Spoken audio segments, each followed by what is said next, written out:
Chapter 20. Death. General Ironwood gripped the handle of his revolver tightly as his bullhead flew right for Beacon Academy.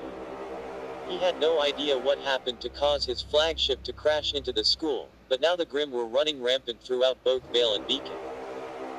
The only bits of good news was that during the chaos following the initial attack, the military had completed the evacuation of Amity Arena itself, and his robotic drone forces were engaging the Grimm within Vale. Peering out of the Bullhead's cargo hold, James spotted the ruined airdock where the carcass of his flagship now lay. Beside Ironwood, his second-in-command specialist Winter, Schnee and Penny also looked out the window, the former with a stern countenance and the latter with a look of abject horror. The general could tell Winter was suppressing her internal worry with discipline.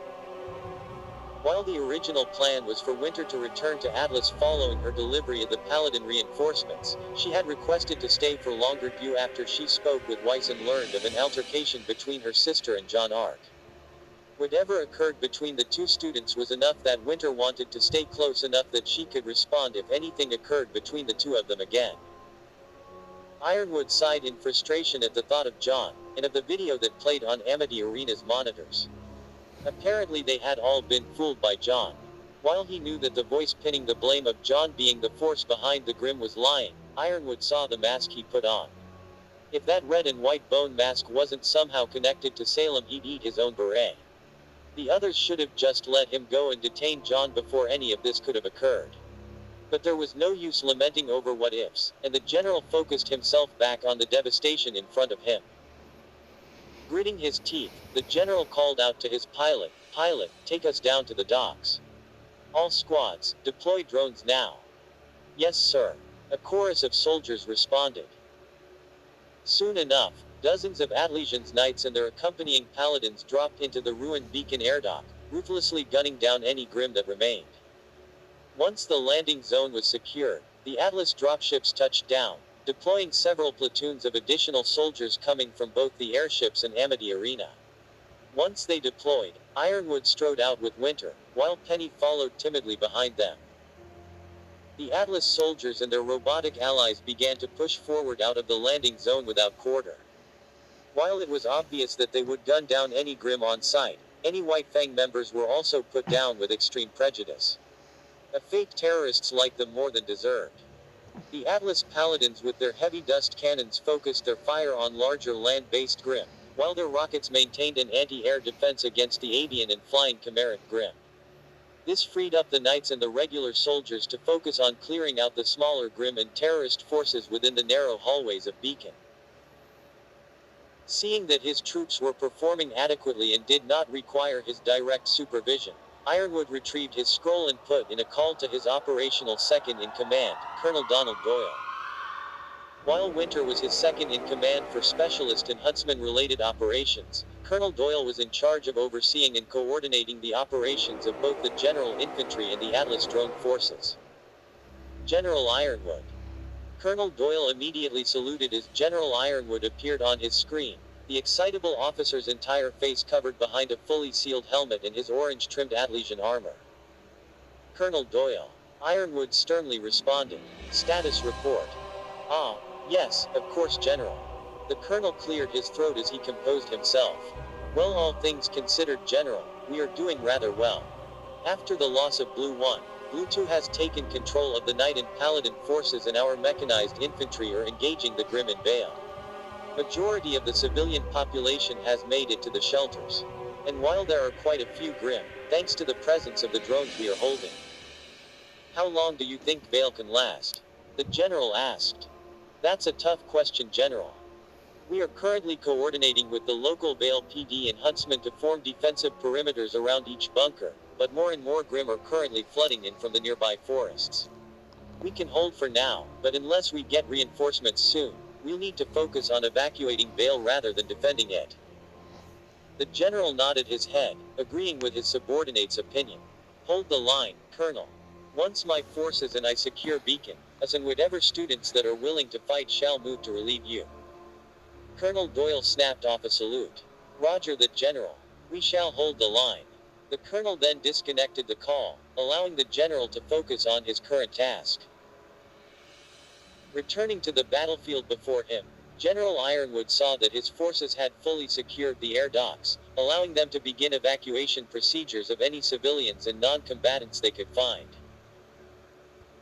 Putting 2 fingers to his ear, Ironwood activated his short-range communicator and barked out to the officers in charge of the drones, "I want all Knight and Paladin units on search and destroy missions for both Grim and White Fang.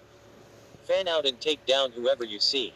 Ironwood then turned to face the infantry officers. "Red team, I want you to stay here and cover the evacuation zone. Blue, green, and yellow teams, you are all on search and rescue, priority on civilians and students." "Roger, General." The officers and troopers all sounded back as they snapped off their salutes and moved to their designated tasks. "Sir." Winter saluted beside him. "Requesting permission to join the search and rescue parties, sir." Ironwood looked at his assistant and frowned imperceptibly. He knew that Winter was worried sick about her sister, and wanted nothing more than to go looking for her. It was a credit to both her training and her character that she waited to ask permission first rather than go off half-cocked like most huntsmen would have done. "Granted.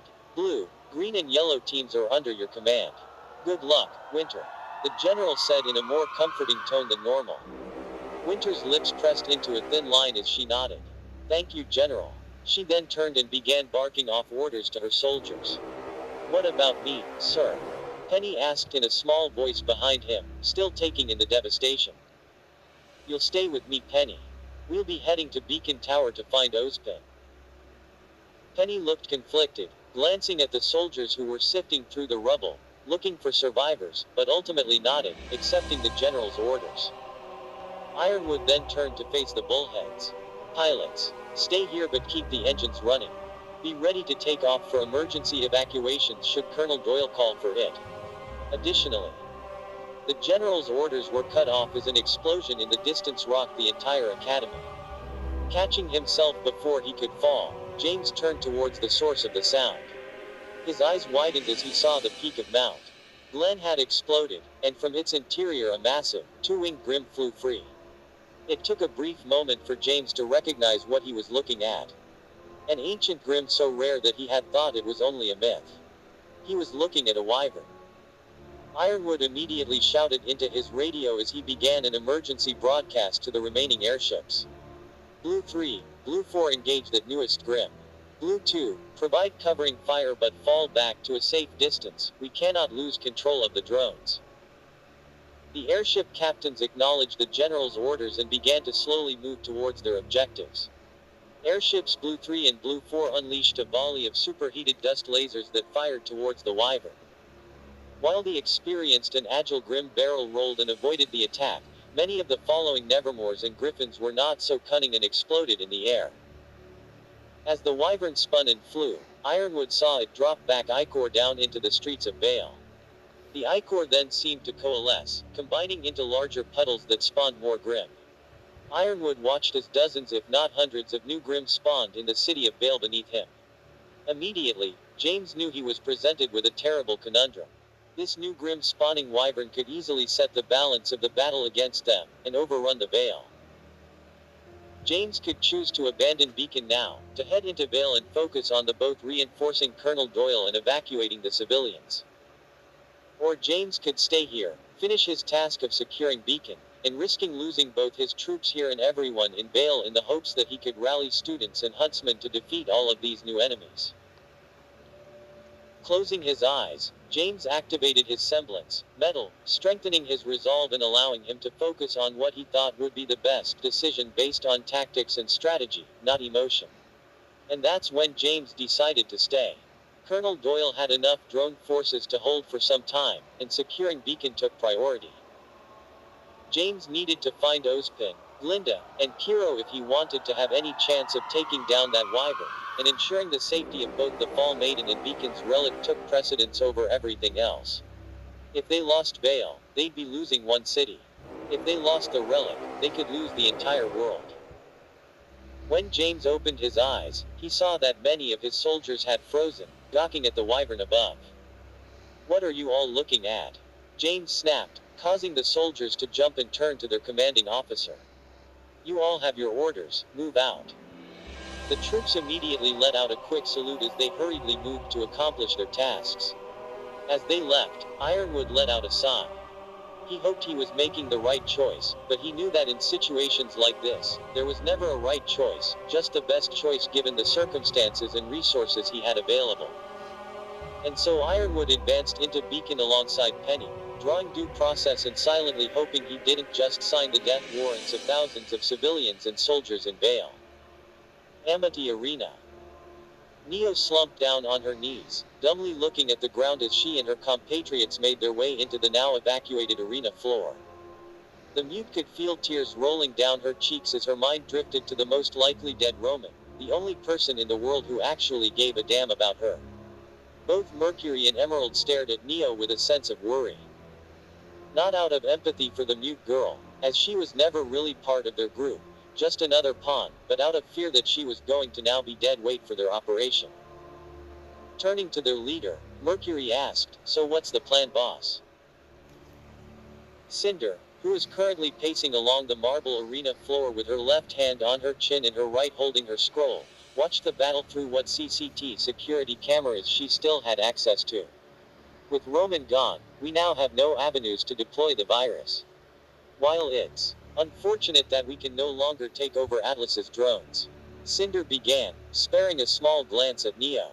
The current chaos is still enough to make our move. The main problem is that Ozpin and his goons have entrenched themselves at Beacon Tower. Cinder then began rapid swiping through what camera views she had. And I have no idea where Jaune is. We need him to draw their attention so we can get in and find the maiden. As Cinder kept swiping, looking for the strange grim human hybrid, she shifted from a view of the cafeteria to a view of the Emerald Forest, until she finally found Jaune walking forward through a nondescript hallway. "I have you now." Cinder grinned to herself as she looked as to the location of the hallway Jaune was moving through. Her grin quickly fell when the security system labeled the hall, Amity Arena North Gate.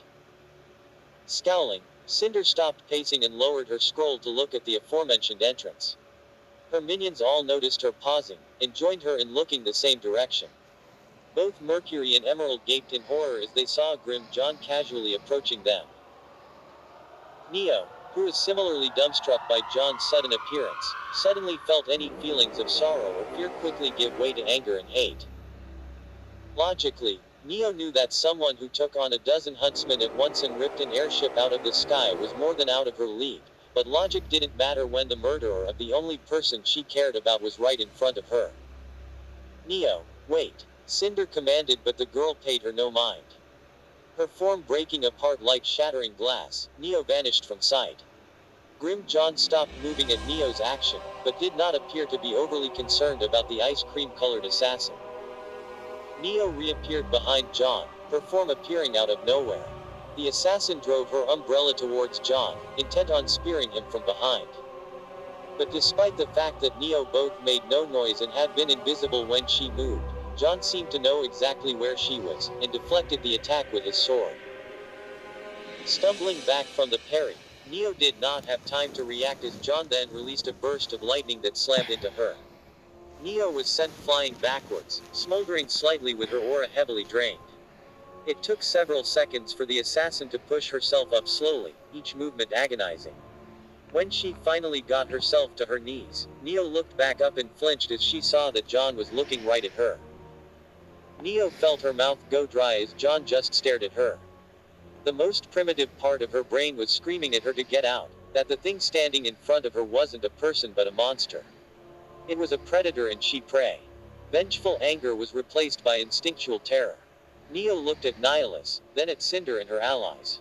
It barely took a second for Neo to decide her next move. Cinder was not worth dying for. And she was so hilariously outclassed by Jaune that trying to avenge Roman was a fool's errand. And so, with a final shattering of her physical form, Neo vanished from sight and began running away as fast as she could. Nihilus watched as the tricolored assassin fled for her life. Well, not so much watched as he couldn't physically see her, but he felt her presence leave. It would have been easy for him to finish her off, a simple throw of his blade or draining her life force, but she was not his target. Whether or not she escaped to live another day mattered little to him. "Neo, get back here!"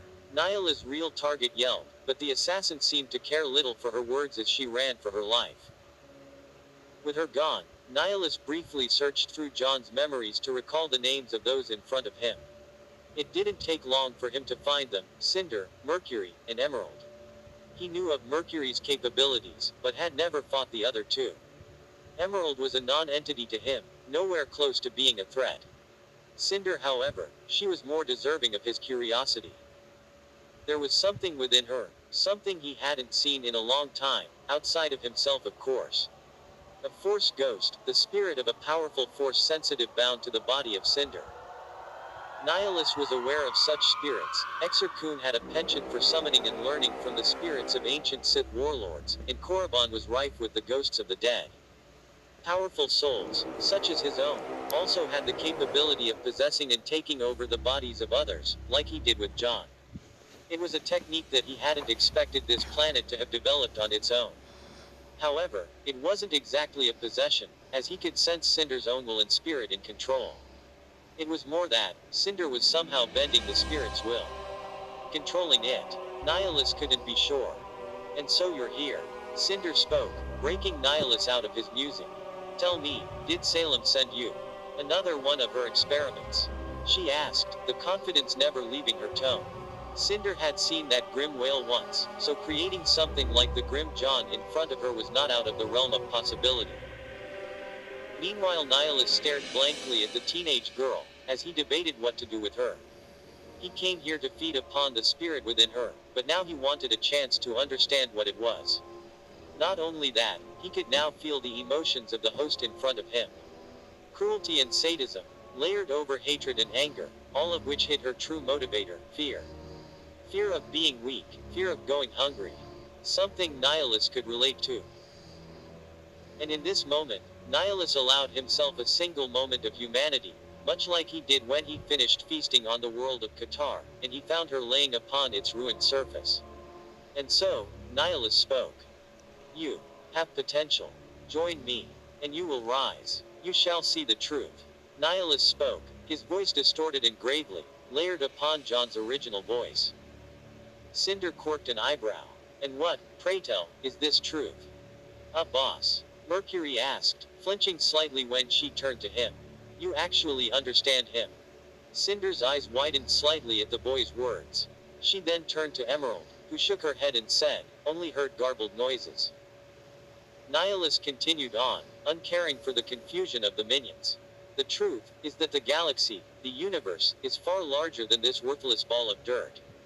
And all of it shall die. Sacrifices to my hunger. Join me. Bow before me as my apprentice, and you shall bear witness to the end of all things.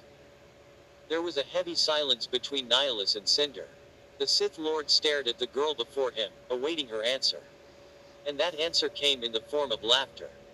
Hey, ha ha, ha ha ha ha. Cinder cackled as her followers looked to her in confusion. Cinder's manic gaze then focused on Nihilus. You, a mere grim, think you can command me? To make me kneel before you? I am Salem's chosen. I am to be the maiden above all. And you should know your place. Cinder then formed a black glass scimitar and pointed right for Nihilus. Nihilus only let out a sigh. Disappointing. The Lord of Hunger then twirled Crocea Morse and took his combat stance. While Mercury and Emerald may not have understood any of what just transpired, they at least had enough sense to quickly get ready for combat as well. A heavy silence fell atop of all four combatants, three of which tensely waited to see who would make the first move. When Nihilus didn't immediately attack, Cinder decided not to let the opportunity of a first strike be lost. Stepping forward, Cinder released a massive jet of fire for the Dark Lord. But Nihilus didn't even bat an eye as he created an invisible bubble of force, sending the flames splashing around him. As Nihilus' vision was clouded by the fire, Mercury spun on the ground, launching a volley of missiles that flew right for the Sith Lord. The rockets exploded upon the shield as well, unable to penetrate the force field as a cloud of smoke was sent into the air. As the explosions created a smokescreen around Nihilus, Emerald moved forward, circling around the edge of the ring to his back. Charging up her semblance, Emerald created 5 illusionary copies of herself, and charged with them towards Nihilus. Once the smoke finally cleared around him, the 6 emeralds all leapt and attacked at all angles around Nihilus. Unfortunately for the thief, only one of the emeralds triggered Nyla's danger sense. Only one of the emeralds there was real, and unfortunately for the real emerald, Nihilus could sense which one it was. The thief's eyes widened as Nihilus didn't even react as her 5 clones attacked, their blades ghosting through him. They widened even further as Nihilus parried her own true attack and extended his offhand towards her, gripping her by the throat. Emerald struggled in vain as Nihilus tightened his grasp and lifted her into the air. She then tried to scream as she felt Nihilus drain her of her aura, but was unable to as his fingers crushed her windpipe. Before Nihilus could snap her neck, however, Mercury charged, attacking Nihilus with a flurry of jumping tornado kicks. In the moment before the assassin could connect, Nihilus threw Emerald at the boy, slamming the two bodies into each other. The impact knocked the wind out of Mercury, but the teen was an experienced fighter, and didn't take his eyes off of Nihilus even with the impact. And in doing so, he saw the Dark Lord blast a bolt of lightning for the two of them. Eyes widening, Mercury wrapped his arms around the stunned Emerald and dove to the side. The two minions slammed into the ground as the lightning just barely missed them. Nihilus stepped forward to continue his attack, when he sensed danger coming from his side. Twirling Crocea Morse, Nihilus shattered 3 glass arrows that Cinder loosed at him. Cinder grimaced as her sneak attack failed, but then extended her own hand as she took control of the shattered glass arrows and directed them into a glass shard tornado around Nihilus. Calling upon the maiden's powers as well, she set the glass alight, creating a flaming vortex of shrapnel that she constricted around the Lord of Hunger. As the attack closed in, Nihilus concentrated the force in his hand. He then slammed his fist into the ground, sending out an explosion of force in a wave around him. The flaming tornado was completely snuffed out by the force wave, nullifying the attack as the wave then slammed into Cinder and sent her flying. Cinder soared through the air uncontrollably, tumbling and flipping, until she roared with anger and summoned a jet stream of fire beneath her feet. Her impromptu thrusters now allowing her to hover high off the ground, Cinder snarled at Nihilus as she called upon the full strength of her maidenly power. So intense were her emotions that a literal sphere of flames formed around her, spinning and twirling like a miniature sun. Bringing her hands together, Cinder combined her semblance and the power of the maiden to create a jagged, black glass greatsword that burned with mystical flame. The sword itself was massive, probably over 10 feet long, and anything near its vicinity either began burning or melting. Nihilus, however, as he had been this whole fight, appeared impassive as he watched Cinder form her weapon. When she finished, he responded by raising his offhand, which in turn caused dozens of metallic arena floor panels to rise into the air. Howling, Cinder flew downward towards the Sith Lord, far faster than any normal huntsman had any right to move. As she descended, Nihilus began to telekinetically spin the floor tiles, turning them into improvised buzzsaws, before flinging them towards the maiden. Several of the tiles exploded immediately as both Mercury and Emerald fired off rockets and bullets to try and stop the attack. However, enough made it through to still be a threat as they soared to meet Cinder. Cinder, however, barrel rolled and twirled with a wild grace, savagely slashing her greatsword and evaporating the metal tiles. Cinder stopped Nihilus' attack in seconds, and with a final thrust from her flames charged right into close quarters with the Lord of Hunger. Immediately Nihilus raised Crocea Morse, locking blades with the Fall Maiden, Cinder pushing down from above with her flames while Nihilus remained immovable from below. Fire spewed from Cinder's eyes as she stared down Nihilus with an expression nothing but manic hate. Cinder's flaming thrusters spewed out even more fire, pushing her downwards and allowing her to go toe-to-toe with Nihilus physically. It was then, out of the corner of her eyes, that Cinder started to notice Crocea Morse start to glow a dull red, then a bright orange, and Cinder's flame sword began to melt through it. Cinder smirked as she finally had the advantage, and focused even more of her power on her thrusters to destroy Nihilus' sword. However, Nihilus also seemed to notice the precarious situation of his weapon, and did something that Cinder did not expect. He let go of his sword. Cinder's face fell as the sudden lack of resistance caused her to explode forward and fly straight into the ground. Cinder was barely able to turn and land on her feet, stopping herself from crashing in a nosedive. But she couldn't completely kill her momentum as she then stumbled forward uncontrollably. With that single stumble, Cinder knew that she was outplayed. That conclusion was only reinforced as she felt Nihila's fist, enhanced by his force lightning, slam into her stomach. The electrified impact burned through her aura, and sent her flying backwards towards her companions.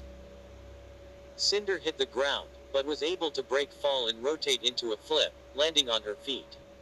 Grunting in pain, she looked to her side and saw Mercury and Emerald nearby.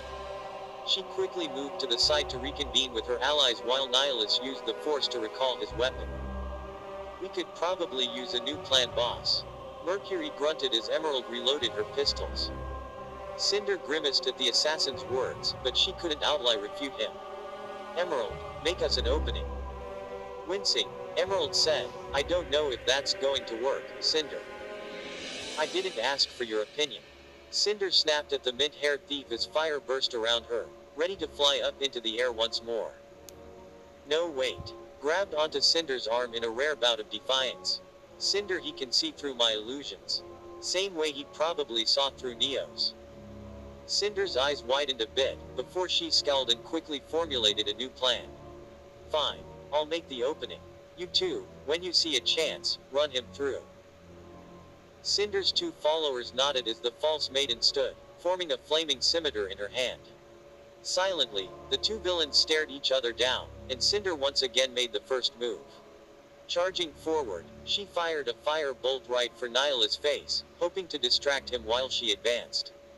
Nihilus, however, seemed to care little, attack, and dissipated it with a slash of his sword.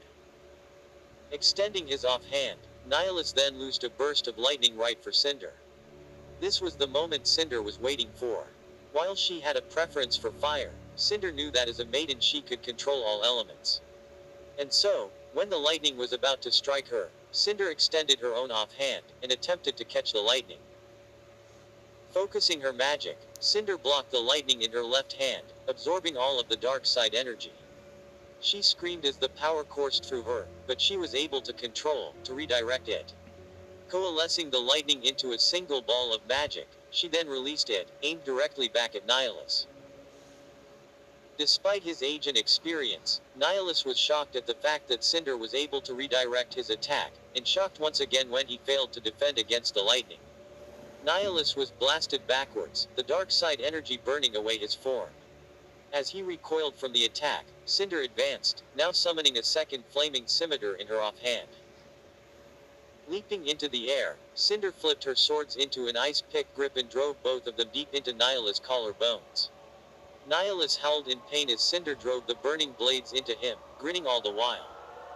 When she felt the tips of the blades slip past his aura and into flesh, she then released a burst of flames from the blades, immolating the Sith at point blank. As Cinder carved into Nihilus' aura and seared his flesh, Mercury and Emerald made their move. With a burst of speed, Mercury got behind Nihilus and dropped down, throwing a low spinning kick that slammed into Nihilus' knees. Moving with the momentum, he then launched another spin kick which slammed right in Nihilus' head, knocking it to the side. Meanwhile, Emerald launched her own attack. Expanding the blades out of her pistols, Emerald converted her weapons into a pair of kusarigama. Understandably having no desire to fight Nihilus in close quarters, Emerald instead whipped her chain sickles, lashing them across Nihilus' body, tearing into his aura and shadowy form. As the villains tore into Nihilus' body, cutting through his aura and his flesh, Nihilus felt anger within himself well. Allowing the rage to build up, Nihilus fed on this and used it to empower his next attack. Inhaling deep, Nihilus howled, unleashing a terrifying force scream that slammed into all three of the villains. The scream sent the trio flying backwards, racking their bodies in pain as they fell to the ground. They writhed on the ground, mental facilities overtaken by the physical wave of hatred and anger, blood pouring from their ears. Naya's gaze then focused on Cinder. He was not going to let her escape retribution. Gripping onto her with the force, Nihilus lifted Cinder's prone form several feet into the air, before slamming her right into the ground. Cinder bounced off the ground as if she was a ball, and while she floated she was sent flying across the arena as Nihilus then hit her with a burst of lightning. Cinder screamed in pain as the lightning hit her, landing on the ground in a smoldering pile when Nihilus was finished with his torrent of electricity. Emerald's eyes widened as her Cinder lay unmoving on the arena floor. The thief stood and ran for Cinder, intent on escaping with her leader. Emerald was able to reach the unconscious form of Cinder, and hastily grabbed her arm to lift her off the ground. "Come on, Cinder, wake up. We have to leave." Cinder only groaned in response. "Mercury, cover us," Emerald shouted as she started limping away with their leader. Mercury gave Emerald a betrayed look as she threw the spotlight onto him. The assassin then felt a chill go down his spine, as Nihilus was looking right at him. "Oh Sanuba," Mercury cursed as he launched a few missiles at Nihilus, before breaking into a sprint towards the others. The missiles exploded around Nihilus, but Mercury was more than sure that didn't actually do anything to him. They were so outgunned it wasn't even funny. Before he could make it halfway to his team, however, Mercury watched as Nihilus, uninjured by the rockets, jumped over him and landed right behind the Emerald. Emerald didn't have time to react as Crocea Morse ran her through, the blade shattering what was left of her aura before entering through her back and out her chest. Emerald coughed as blood poured from her mouth. She dropped Cinder to the ground as her shaky hands reached for the sword sticking out of her. With a casual motion, Nihilus withdrew his sword, and a fountain of blood shot out of Emerald, painting the ground around her crimson. The mint-haired thief collapsed as the blood pooled around her. As her eyes glazed over, Emerald reached out towards Cinder, reaching for the woman who saved her, the only person who ever cared about her, before all strength left her and she passed from the living world. Mercury watched in horror as Emerald bled to death while Cinder was at Nihilus' mercy. It was at that very moment that Mercury knew he made the wrong choice by siding the Cinder. Deciding to take a page out of Neo's book, Mercury turned around and began running as fast as he could. Before he could make it more than a few feet, Mercury felt an invisible force constrict around him. "No, no, no, no!" Mercury screamed as Nihilus floated him over, completely helpless within his grasp. Mercury struggled to escape as he was moved in front of Nihilus. Now face to face with the Sith Lord, Mercury could only scream, "Wait, she made me work with her." This was all her idea. Before Mercury could beg any further, black and red lightning flew out of his hand, slamming into the silver-haired assassin. Crying out as the force drain stole his life force from him, Mercury's body began to shrivel and decay before Nihilus. It only took seconds before Mercury was only turned to a lifeless husk while some of the burns upon Nihilus' body healed. Nihilus spared the assassin no second thought as he dropped the corpse to the floor. With the two minions now dead, Nihilus made his way for the ringleader. Cinder groaned as she was only now shaking off her disorientation. As she looked around, seeing her slain allies, Cinder could only let out a defeated sigh as her head hung low. She then recoiled as a shadowy foot stepped in front of her. Slowly, Cinder raised her head and looked into the shadowy eyes of Nihilus. When faced with certain death, Cinder often thought that she would rage, explode in anger and rise up against anything in front of her. But instead, she could only look up with existential dread at the being in front of her. Cinder couldn't help but recall the first time she saw Salem, the unstoppable witch who encompassed everything that Cinder wanted to be. Yes, Salem scared her, but Salem was at the very least understandable. She had motives and emotions that Cinder could follow, her anger at Ozpin, her desire for revenge. Nihilus, however. Nihilus was a force of nature. Looking at him was like watching a typhoon erase a Mystralian village. There was reason for the destruction, no understanding it. It just happened. And so, Cinder looked up at the Lord of Hunger, and bitterly spat out, "What are you?" Nihilus paused, and seemed to consider Cinder's question. And after several seconds of silence, he finally spoke. "I am the inevitable, the end of all things. And you are now mine." Nihilus then extended his hand towards Cinder. It was then Cinder felt something. A worming, burrowing sensation in her mind. She felt something inside of her. She could feel power, see it. If she served him, he could grant her power, beyond anything that Salem could have ever envisioned. Power to strip a world bare of life. It could be hers, all she needed to do was kneel. All she had to do was serve. That one line, however, stoked the last embers of resistance in Cinder's heart. Serve. More like lick the boots of this monster while he made her his slave. Cinder glared up at Nihilus and hissed, "I am no slave." In one final act of defiance, Cinder summoned a glass dagger in her hand. Not anymore. And before Nihilus could react, Cinder stabbed herself in the throat. As blood pooled in Cinder's mouth, lungs, and all around her, she could only give Nihilus one last spiteful look before her eyes went dull. It was then, to Nihilus' surprise, he felt the presence of the Force spirit within Cinder leave her body.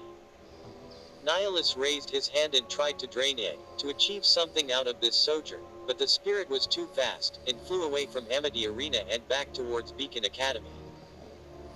Professor Ozpin rapidly tapped on the holographic keyboard in front of him as he prepared the aura transfer device.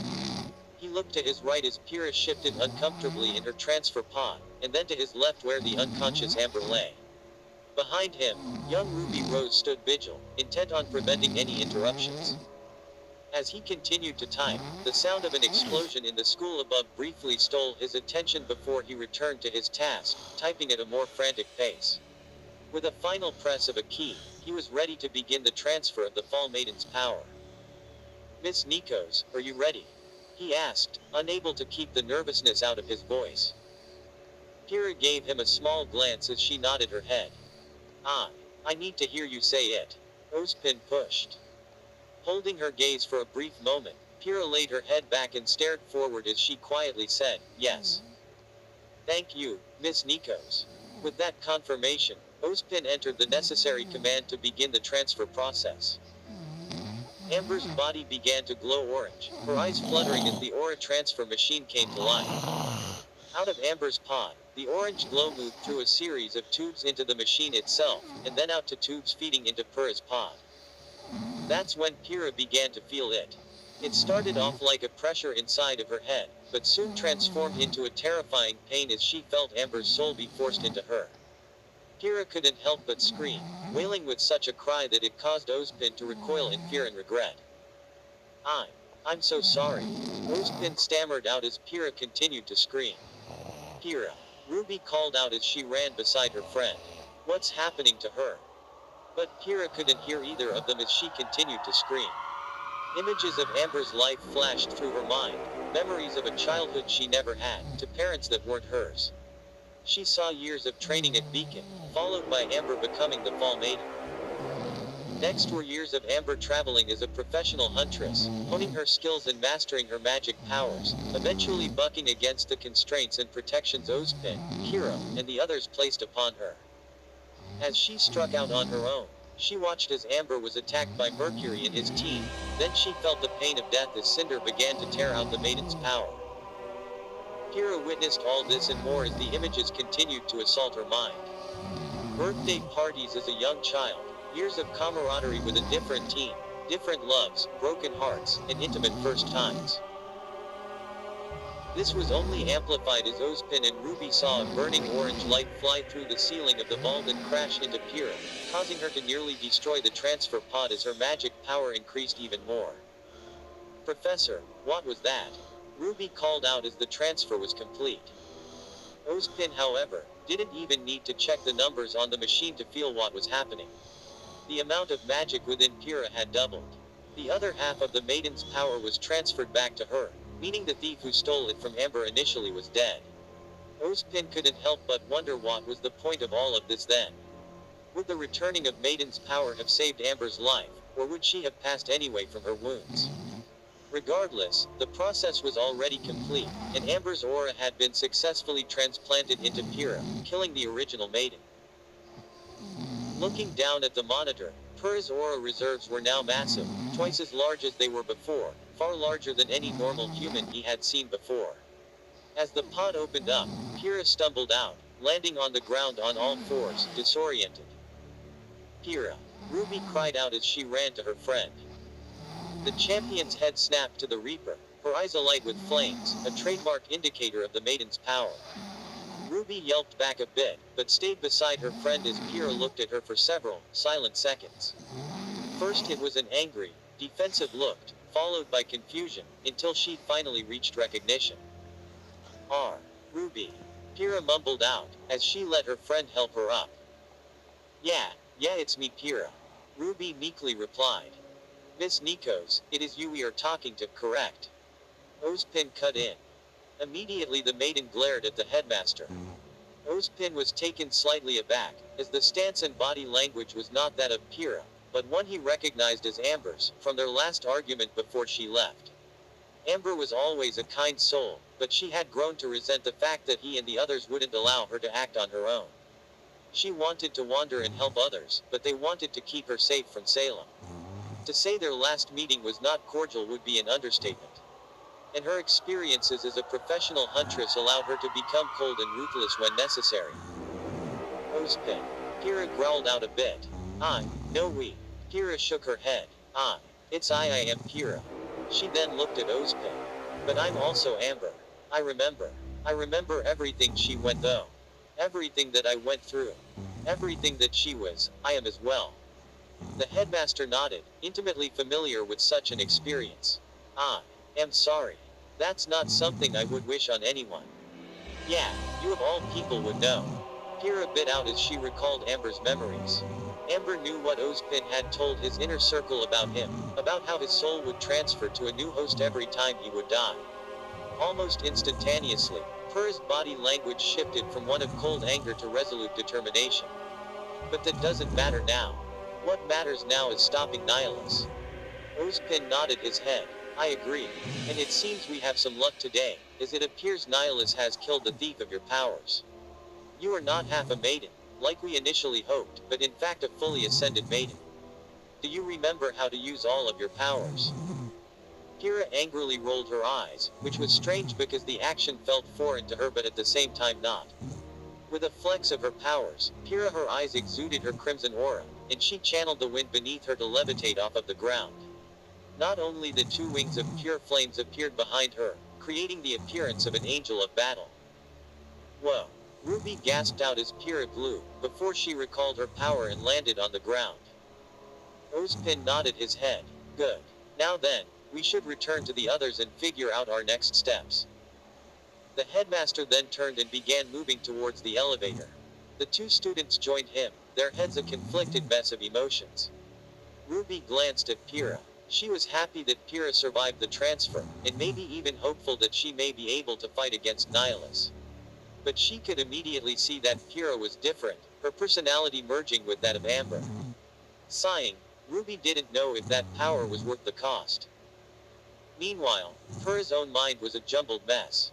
Images of Amber's lifetime were still swirling in her head, blending with Pyrrha's own. It even felt strange for Pyrrha to call herself by that name, but at the same time not. It was too confusing. And in the same vein that Pyrrha could see through Amber's life, she knew Amber saw through her own. And if there was one thing that both sides agreed on, it was that Nihilus had to be stopped. Any other issues stemming from their now dissociative identities could be dealt with if they survived the upcoming battle. Due Process cracked off another shot, killing a Beowulf as General Ironwood continued his advance through Beacon's hallways. This hallway was particularly devastated by the landing of Blue One, with both chunks of the airship's hull, as well as Atlas crewmen being scattered about. Behind him, Penny's flying swords cleaved through an Ursa, clearing the immediate area. They were advancing slowly, but as Ironwood had learned during his time with the Atlesian naval commandos, slow is smooth and smooth is fast. As they moved forward, Ironwood's radio came to life as he heard one of his soldiers call out, "Contact, we have 2 survivors. Unresponsive but alive. IDs come back as Neon Cat and Flint Cole. Other 2 members of their team are Kia." Winter's orders then barked out afterwards. "Roger. Green Team, get the survivors on stretchers and back to the bullheads. Everyone else, maintain search patterns." Ironwood nodded his head at Winter's commands, proud that she was remaining level-headed in the face of this emergency. However, the sound of his radio chatter seemed to attract some attention, as he heard a groan and movement underneath nearby wreckage of the airship. The general immediately aimed his revolver at the scrap, while Penny aimed her swords as well, her robotic eyes scanning the pile. "Sir, I detect one life form, human." Ironwood's eyes widened slightly. "Get them out of there. I'll cover you." "Yes, sir." Penny saluted before running to the pile of rubble. Using her enhanced robotic strength, Penny easily cleared the piles of scrap metal and stone that would have taken a bulldozer to otherwise move. When it was finally cleared, Ironwood took the time to look at who was underneath. First looked like a civilian, obviously dead if her unnaturally twisted neck indicated anything. She was young, and wore the uniform of some kind of server or waitress. The other Ironwood recognized immediately. The white and gray shirt, red cape, and matching red eyes all identified him as Kiro Bronwyn. The only difference from his usual appearance being the massive chunk of airship-grade aluminum impaling him through the stomach, creating a pool of blood around him. Kiro's eyes slowly flickered to Penny, and then to the general before he finally spoke. Damn it. Kiro coughed and wheezed in a breath. Why's the last face I get to see have to be your ugly mug, Jimmy? Immediately Ironwood knelt at Kiro's side and shouted into his radio. I need an emergency team at my location, high priority. He then turned Kiro and put a hand on his shoulder. Conserve your strength, Kiro. We'll get you out of this. General. Penny whispered as she examined Kiro's wounds. These injuries are extensive. I do not know if we'll be able to move Mr. Crow without. Penny trailed off. James's mouth morphed into a tight frown. No, he will make it. He sternly said. This is bad, yes, but huntsmen have survived worse. I'm living proof of that. Kiro just needs a little. The general's face then fell as he looked at Kiro's face, who had a rather bemused expression on it. Hey, you just figure it out, Jimmy. Kiro coughed out. Injuries like this were almost entirely about luck. Every step from getting him out of the rubble, to transporting him to a hospital, to the trauma surgery itself, all needed massive amounts of luck to successfully pull off. And Kiro was anything but lucky, his semblance ensured that. I think, I'm fine just laying here for a bit. Kiro grunted, wheezing in more air. But, before you go, I need you to do something for me. Jimmy. James looked at Kiro solemnly. What is it? Straining himself, Kiro reached to his side and grabbed his weapon, the Mecha Shift Warside Harbinger. He slowly lifted it and handed it over to the general. Kiro looked James in the eyes, with a pleading expression the general had never seen on the man before. Ruby, my niece, saw her sigh, get destroyed. She needs a new one. Give this to her, please. James gently took it out of his grasp and nodded. I will. Kiro then couldn't help but laugh again. Hey, you know Jimmy, I always thought you were a stubborn asshole. But you're also a good friend. Kiro's head then fell to the side, limp as he passed on from the living world. The general looked at his deceased friend for several long, silent seconds, unmoving as Penny stood behind him sadly. It was only a call on his radio that snapped him out of it. General, this is Yellow Team, we're almost at your location. Belay that. Ironwood curtly replied. It's too late. Return to your previous objective. There was silence over the comms, until one of the soldiers quietly responded. Understood, sir. We're sorry. So am I. Ironwood whispered out, making sure he did not transmit his last words. With the call over, Ironwood remained kneeling by Kiro for several beats, until he took a deep breath and stood. Looking Harbinger over, the weapon mostly undamaged, he then placed it on his back and looked down at Penny. Come on, Penny. We have a mission to finish.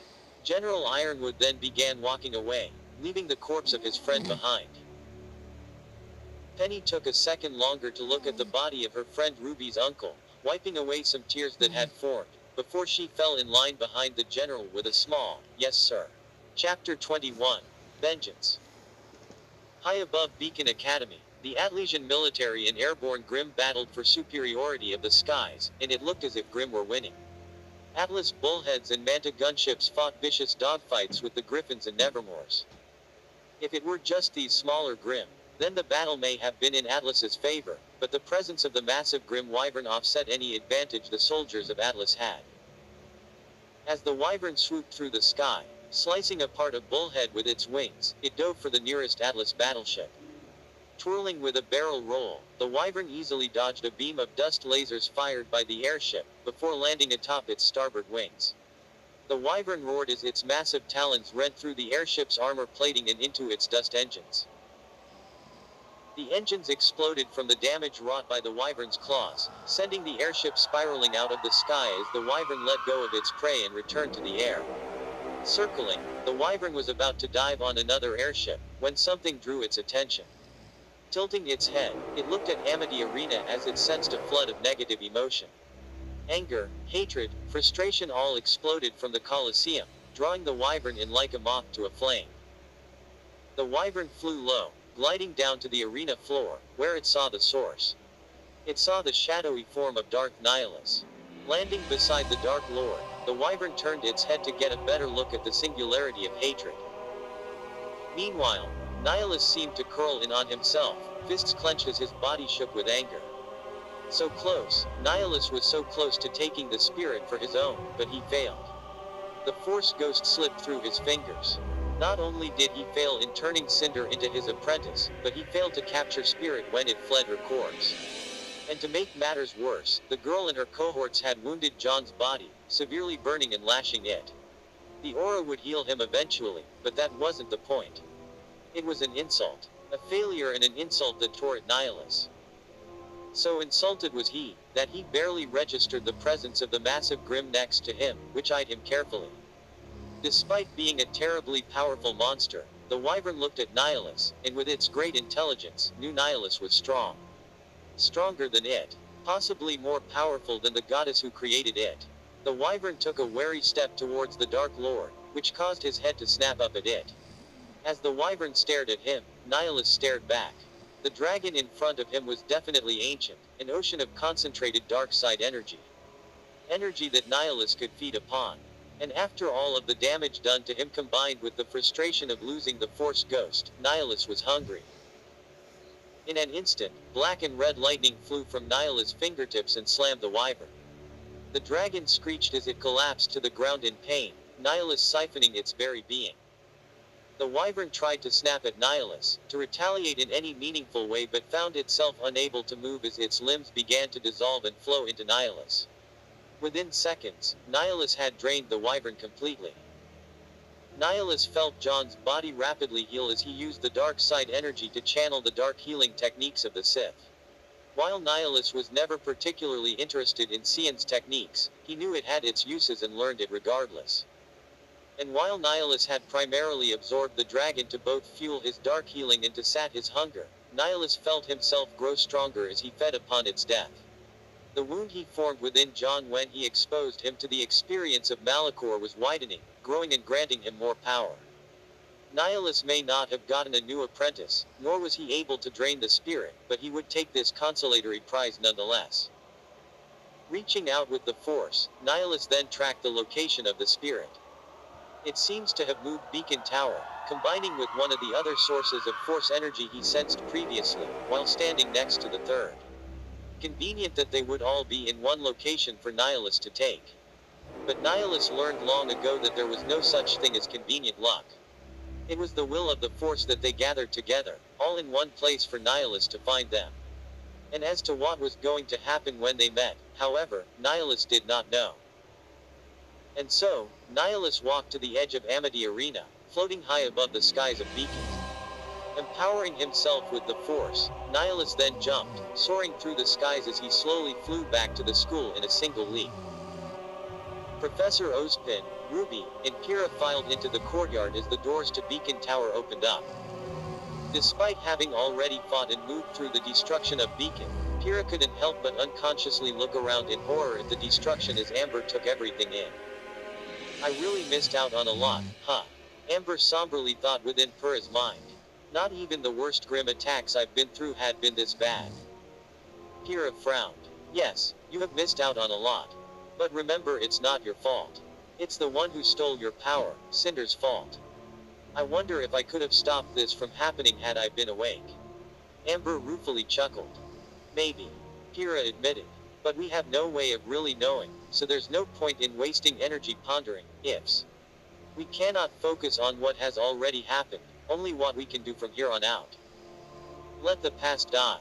Kill it, if you have to. Amber said, her emotions tired and bitter. Pyrrha physically tilted her head despite the conversation being completely mental. That's a strange mantra. But fitting, I suppose. It was also advice for you. Amber said, causing Pyrrha's frown to deepen. We're going to be fighting Nihilus. Fighting Jaune. I saw your memories, what you felt about him. What you still feel about him. Pyrrha, are you ready to kill him if it meant saving Vale? Saving Remnant. Amber's words echoed in Pyrrha's mind. The Pyrrha before Beacon would have immediately said yes, to sacrifice anything for the sake of the world. But now, even with everything that has happened, Pyrrha didn't know if she could do it. Luckily for her, she was saved from having to answer as a shouting voice drew her from her mind. Ruby. The high-pitched voice of Penny cried out, the small, ginger-haired girl running and wrapping Ruby in a hug that caused the Reaper to squeak in pain. I am so happy that you are unharmed. Penny. Let go. Ruby wheezed out, causing the superhumanly strong girl to do so. Ruby then took a deep breath of life-giving air before she responded. I'm glad you're okay too, Penny. But what are you doing here? Are you not trying to evacuate? I came here accompanying the General. Penny said, pointing to General Ironwood who was currently talking to Professor Goodwitch. And I will not be evacuating until all primary objectives in Beacon are completed. As Penny finished talking, General Ironwood and Professor Goodwitch seemed to notice the return of Ozpin and the others, and they moved to greet them. James. Ozpin gave a small smile. I'm happy to see that you weren't on your ship when it crash-landed. What's the situation outside of Beacon? Ironwood returned a curt nod. I was just updating Glinda. The city is being overrun, but my army is holding a perimeter around the shelters. Winter is also leading teams of soldiers through Beacon, engaging Whitefang and Grim while rescuing whoever they can find. Before Ozpin could respond, Ruby's voice cut through the air. General, why do you have my uncle's sword? Ruby weakly asked as she pointed at Harbinger holstered on General Ironwood's back. The general looked back at the young huntress, his face morphing into a pained scowl. With a sigh, Ironwood dropped to one knee so he was closer to Ruby's eyeline. He then drew Harbinger from his back and held it flat in his hands. Ruby. It was your uncle's last wish for you to have this. Ironwood solemnly said as he pushed the weapon to the huntress. Hands shaking, Ruby slowly took the weapon from the general's grip, her lips quivering. As she gripped Harbinger, taking the full weight of the scythe into her hands, Ruby fell to her knees, tears pouring down her face. Immediately Penny and Pyrrha moved to her, wrapping their friend in a tight hug as she bawled into them. Professor Ozpin placed a consolatory hand on her shoulder. I am sorry for your loss, Miss Rose. Hero was a good friend of mine. He will be missed. Ozpin then turned to Ironwood and Glinda, who were both watching the scene unfold. In order to prevent any more death, we must stop Nihilus here and now. Ozpin then turned and gestured at Pyrrha. Our guardian is now a fully powered maiden, the thief apparently having been killed in the chaos.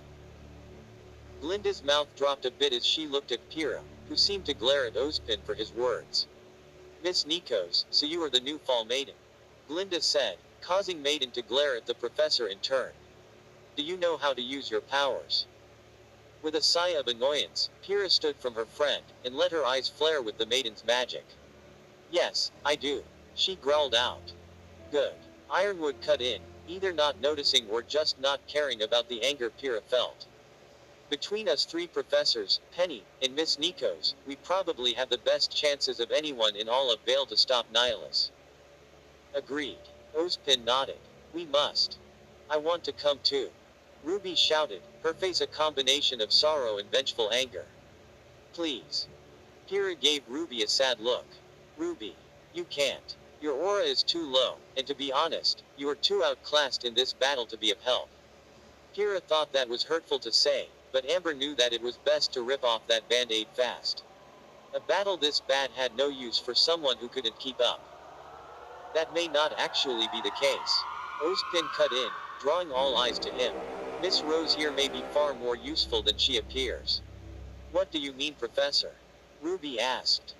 We don't have much time, so I'll be brief.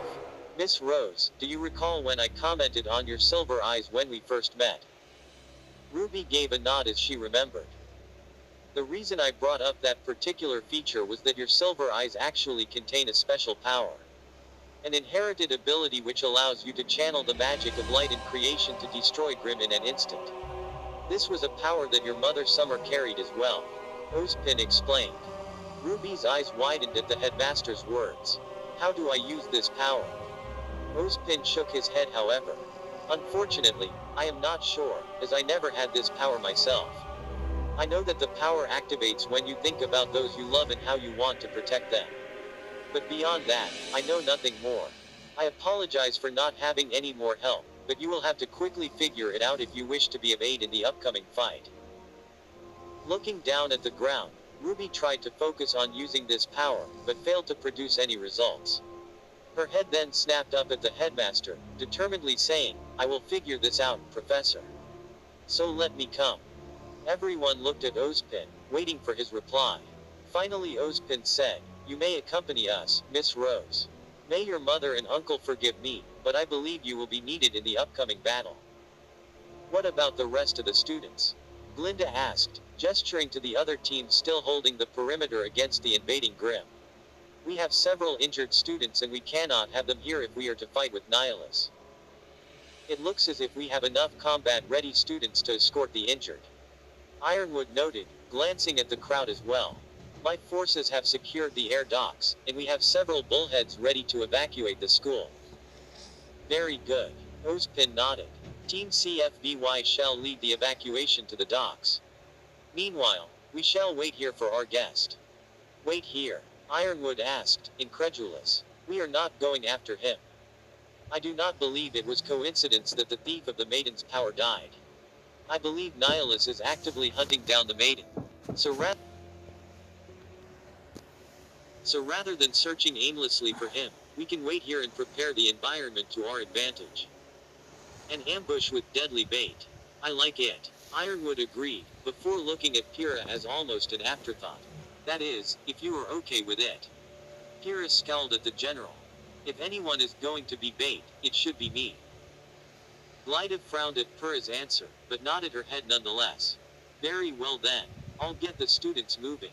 You all make whatever preparations you need for this final battle." Everyone then sprung into action. Penny and Ironwood stockpiled large stone columns and rubble for Glinda to use, while Ruby looked for good hiding spots for an ambush. Meanwhile Pyrrha moved to Ren, who was placing Nora onto a makeshift stretcher with Velvet's help. The Faunus upperclassman saw Pyrrha approaching, and said to Ren, "Let me know when you're ready to move. I'll give you some privacy first." Ren looked at Velvet in confusion, but then turned and saw Pyrrha. He then looked at Velvet with a smile. "Thanks. I'll be fast." Standing up, Ren then approached Pyrrha, but paused as he saw that Pyrrha's body language and aura seemed different. Pyrrha looked at Ren somewhat coldly, before she suddenly shifted to a familiar smile and she moved forward for a hug. Ren immediately reciprocated. "So, I guess this is goodbye," Ren said softly to his teammate. "Don't say goodbye. I hate goodbyes. Too final," Pyrrha said through a tearful smile, before her face grew more determined. "I am going to find a way to save Jaune." Ren looked down, gathering his thoughts before he looked at Pyrrha. "I know you'll try." He then glanced at the unconscious form of Nora laying on the ground. "Just know that the only way to stop Jaune, to save Jaune, may be to kill him," Ren said as his expression hardened. Pyrrha gasped at Ren's suggestion, but she had no rebuttal, and knew that Amber agreed with him as well. Sighing, Pyrrha just hugged Ren again. "Keep Nora safe, Ren. And tell her I said, see you later." Ren gave her a sad smile as they let go. "I will. And I'm sorry I won't be there for this fight. I'm sorry I'm not strong enough to help." "Don't be. It's not your destiny. And you may not be strong enough to fight against Nihilus, but you are strong enough to get Nora out of here." Ren nodded his head as he then called over Velvet. As they began to move Nora, Ren looked at Pyrrha one final time and said, "So, see you later." Pyrrha nodded with a small quirk of her lips. "See you later." Weiss grunted as she slowly crept forward, rapier drawn as she scanned for threats. She was tired, low on aura, and had no idea where the rest of her friends were. Beside her, Blake had her own weapon raised in pistol form, similarly disheveled and low on aura. When Jaune threw the airship at the docks, Blake and Weiss had run together towards the school. Weiss was sure that the only reason they survived was a quick application of their semblances, Weiss using a glyph to create a barrier, while Blake was barely able to blink away with a shadow clone. The impact had concussed Weiss, and Blake had dragged her away from ground zero during the following chaos. By the time they had gotten far enough away from the docks to rest, Grim and Whitefang were attacking the school as well, sending everything into further disarray. Now, Weiss had recovered enough that they could move, and the monochrome duo had slowly made their way through the deserted hallways to the school's cafeteria. They only had a few encounters with some Grim that they were able to quickly take down, but they had to avoid any further conflicts. Both were running on empty, and any more encounters could mean death. They currently had two goals. The first was to see if they could find any of their friends, something they had thus far been unable to do. And the second was to try to find a side path to the walkway down Beacon's western cliff. If the air dock was destroyed, the only way they might be able to leave Beacon would be by traditional boat. Quietly, the two reached the cafeteria. Opening the doors, they were staggered back by a wave of heat as they realized the cafeteria was burning, with several of the supporting pillars collapsed. Weiss winced and looked at Blake. "We should find a way around." Blake met her gaze and said, "Agreed. We can check." Arg. A scream echoed from within the cafeteria, drawing the attention of both huntresses. Immediately they drew their weapons and nodded at each other before rushing into the blazing inferno to save whoever was in danger. Rounding past a pile of rubble, Blake saw the victim, an Atlas Academy student. And when she saw his attacker, her face fell in horror. She saw the sight of a man she had wished she would never see again. His long black cloak, slicked back red hair, bone-white mask, and crimson katana currently sticking out of the stomach of his victim. "No, Adam." Blake shuddered, taking a fearful step back. Weiss gave Blake a sidelong glance, before returning to the man in front of her. Adam drew his blade from the body of the student with a sickening squelch as he began to walk towards the two members of Team RWBY. "Hello, my love," Adam said with a grin, though there was no love to be found in his voice.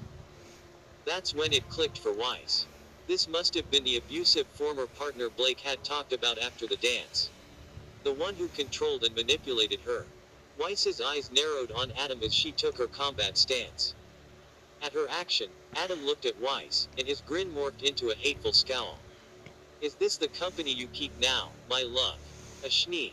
He said her last name as if it were venom on his tongue. "I knew you were a coward, but a traitor as well."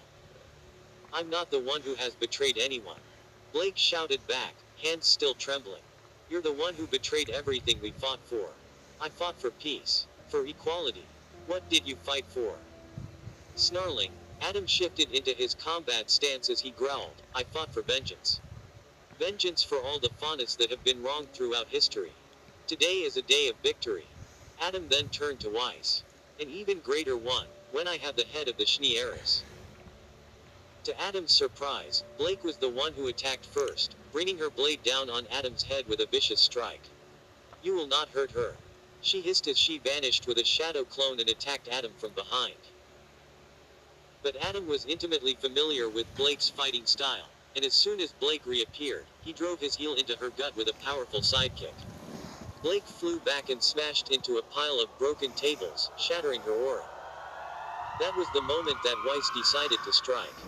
Lunging forward, Weiss aimed Mercury right for Adam's heart. But the older boy was fast, and easily deflected the thrust and swiftly counterattacked. Weiss barely had time to block the strike when a swift roundhouse kick caught her in the ribs, sending her flying backwards. Weiss fell to the ground as her meager aura reserve, which had only just barely recovered, shattered.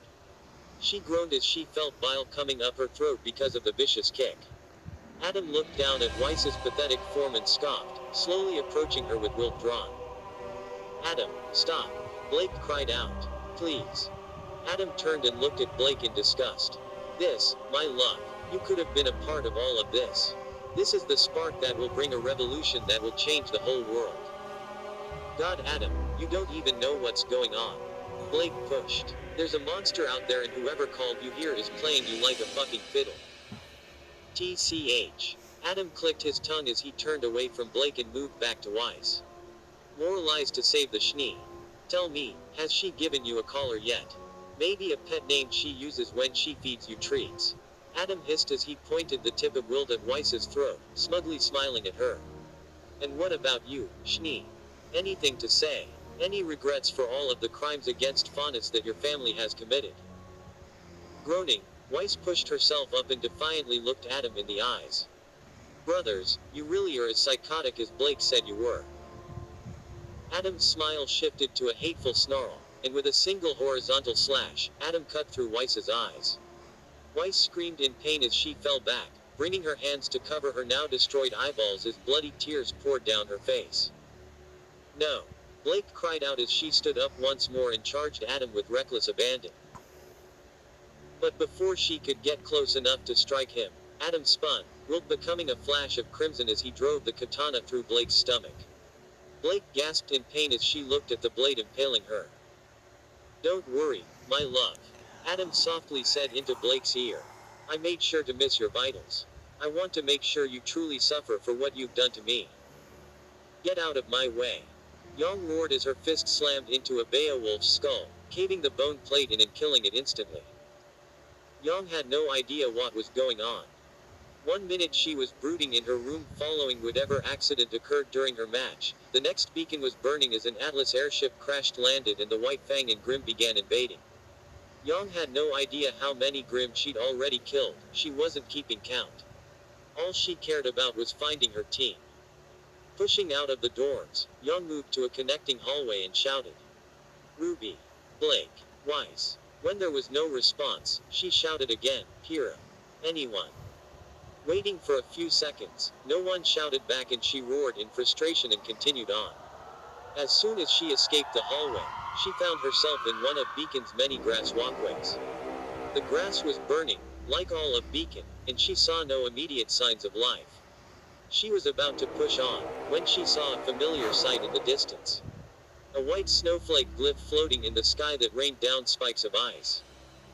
Jaune finally smiled as she now knew where Weiss was. Sprinting forward, Jaune leapt through a broken window into an exterior courtyard, where instead of being greeted by the sight of her team, she was greeted by a squad of Atlas soldiers currently gunning down Grimm, led by a taller, and decidedly more collected version of Weiss. It took a few seconds for Jaune to internally comprehend that she wasn't in fact looking at a future version of Weiss, but instead was looking at Weiss's older sister Winter. While Jaune hadn't actually met Winter yet, she knew of her existence and also knew she was still on campus during the tournament. While Jaune stared at the Atlas soldiers dumbly, the soldiers continued to fire their dust rifles, wiping out a pack of Beowulfs. It was only after the immediate area was clear that one of the soldiers saw Jaune staring at them and shouted out, Commander, we have a survivor. Immediately Winter turned around and faced Jaune. Jaune swore she saw what looked like an expression of hopeful excitement shift into disappointment, and then into professional stoicism as Winter looked at her. Winter strode towards Jaune. You are Jaune Xiaolong, correct? On the same team as my sister Weiss. Have you seen her? Do you know if she's well? She fired off question after question. Jaune put up her hands defensively. Whoa, calm down. Yes, I'm Jaune, and I haven't seen your sister. I've been looking for Weiss and the rest of my team as well. Damn it. Winter cursed under her breath. Okay then. Are you well enough to travel? We have secured the docks so you may make your way there while we search the rest of the school. Winter then sheathed her saber and began walking away from the yellow brawler. Hey wait. Jaune shouted as she followed after Winter. I'm going to go help you find my team. To find your sister. Winter turned to glare at her, but Jaune kept going.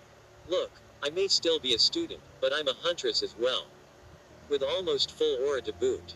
I'll be way more useful than any of your toy soldiers. Winter looked over Jaune appraisingly, before she eventually nodded her head. Fine. But if you come along you will follow my orders, is that clear? No running in half-cocked like your uncle would. Jaune gave a smile and thumbs up. You got it, boss lady. Now, where have you looked so fa? A shrill shriek cut Jaune off. It was a scream that both Jaune and Winter recognized. That was Weiss screaming. Winter's eyes widened as Jaune yelled out, that sounds like it was from the cafeteria. Let's go. Immediately both set off, dashing their way through the ruins of Beacon with the rest of Atlas troopers following behind them. They arrived in the cafeteria just in time to see Adam Taurus whisper something into Blake's ear as he ripped his katana free of her stomach, while standing above Weiss, who clutched her bloody face. As Adam dropped Blake to the ground, he turned to face the newcomers. "Blake!" Yang shouted as her eyes switched red and she cocked her fist back, about to jump and throw her most violent punch ever at the bullhorn faunus. However, a gloved hand was shoved in front of her face as Winter stopped her attack. Yang looked at Winter confused. "What are you doing? Get out of my way. He is out of your league." Winter hissed out, her saber already drawn and pointed at Adam, her stoic countenance barely concealing the rage she felt underneath. "Get your teammates, get my sister, out of here. I will handle this." Yang opened her mouth to protest, but then looked back at Weiss and Blake when she heard Weiss whimpering on the ground. Gritting her teeth, Yang nodded and moved to Weiss to pick her up. When Yang made her move, Adam snarled, "Oh no you don't," as he lashed out with his katana, leaping at her. His attack was stopped as Winter's saber parried the blow and the specialist locked blades with him. "Hurry!" she shouted before she counterattacked and began to push Adam back with a flurry of cuts and thrusts. Quickly Yang and the Atlas troops grabbed Weiss and Blake and brought them outside of the cafeteria. The monochrome duo were quickly placed on collapsible stretchers and the group began to flee to the docks.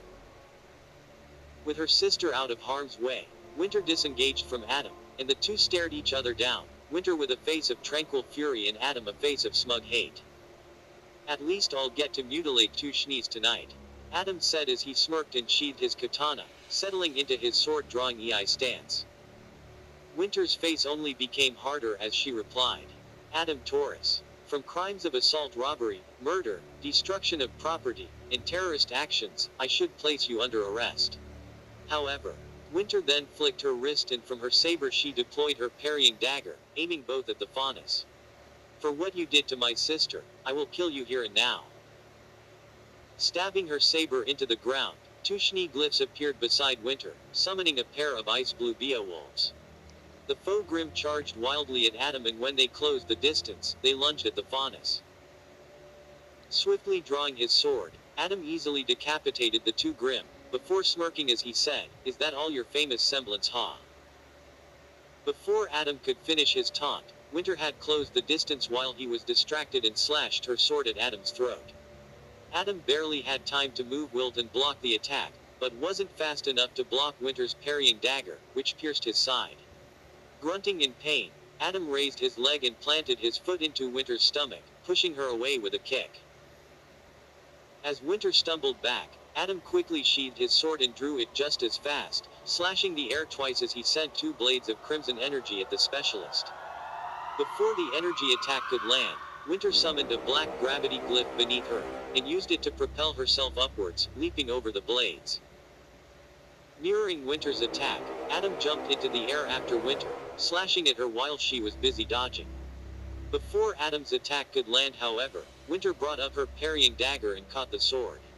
The katana locked in place by Winter's dagger, Winter then raised her saber and slashed Adam across the chest. Adam grunted in pain as the sword cut him.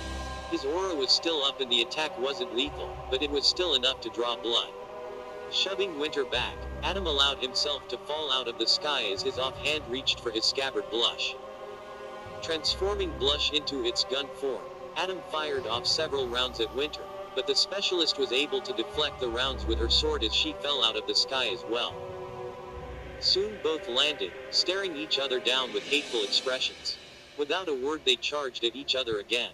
They engaged with a flurry of slashes, but this time Adam kept blush in his offhand, using the scabbard to counter Winter's dagger.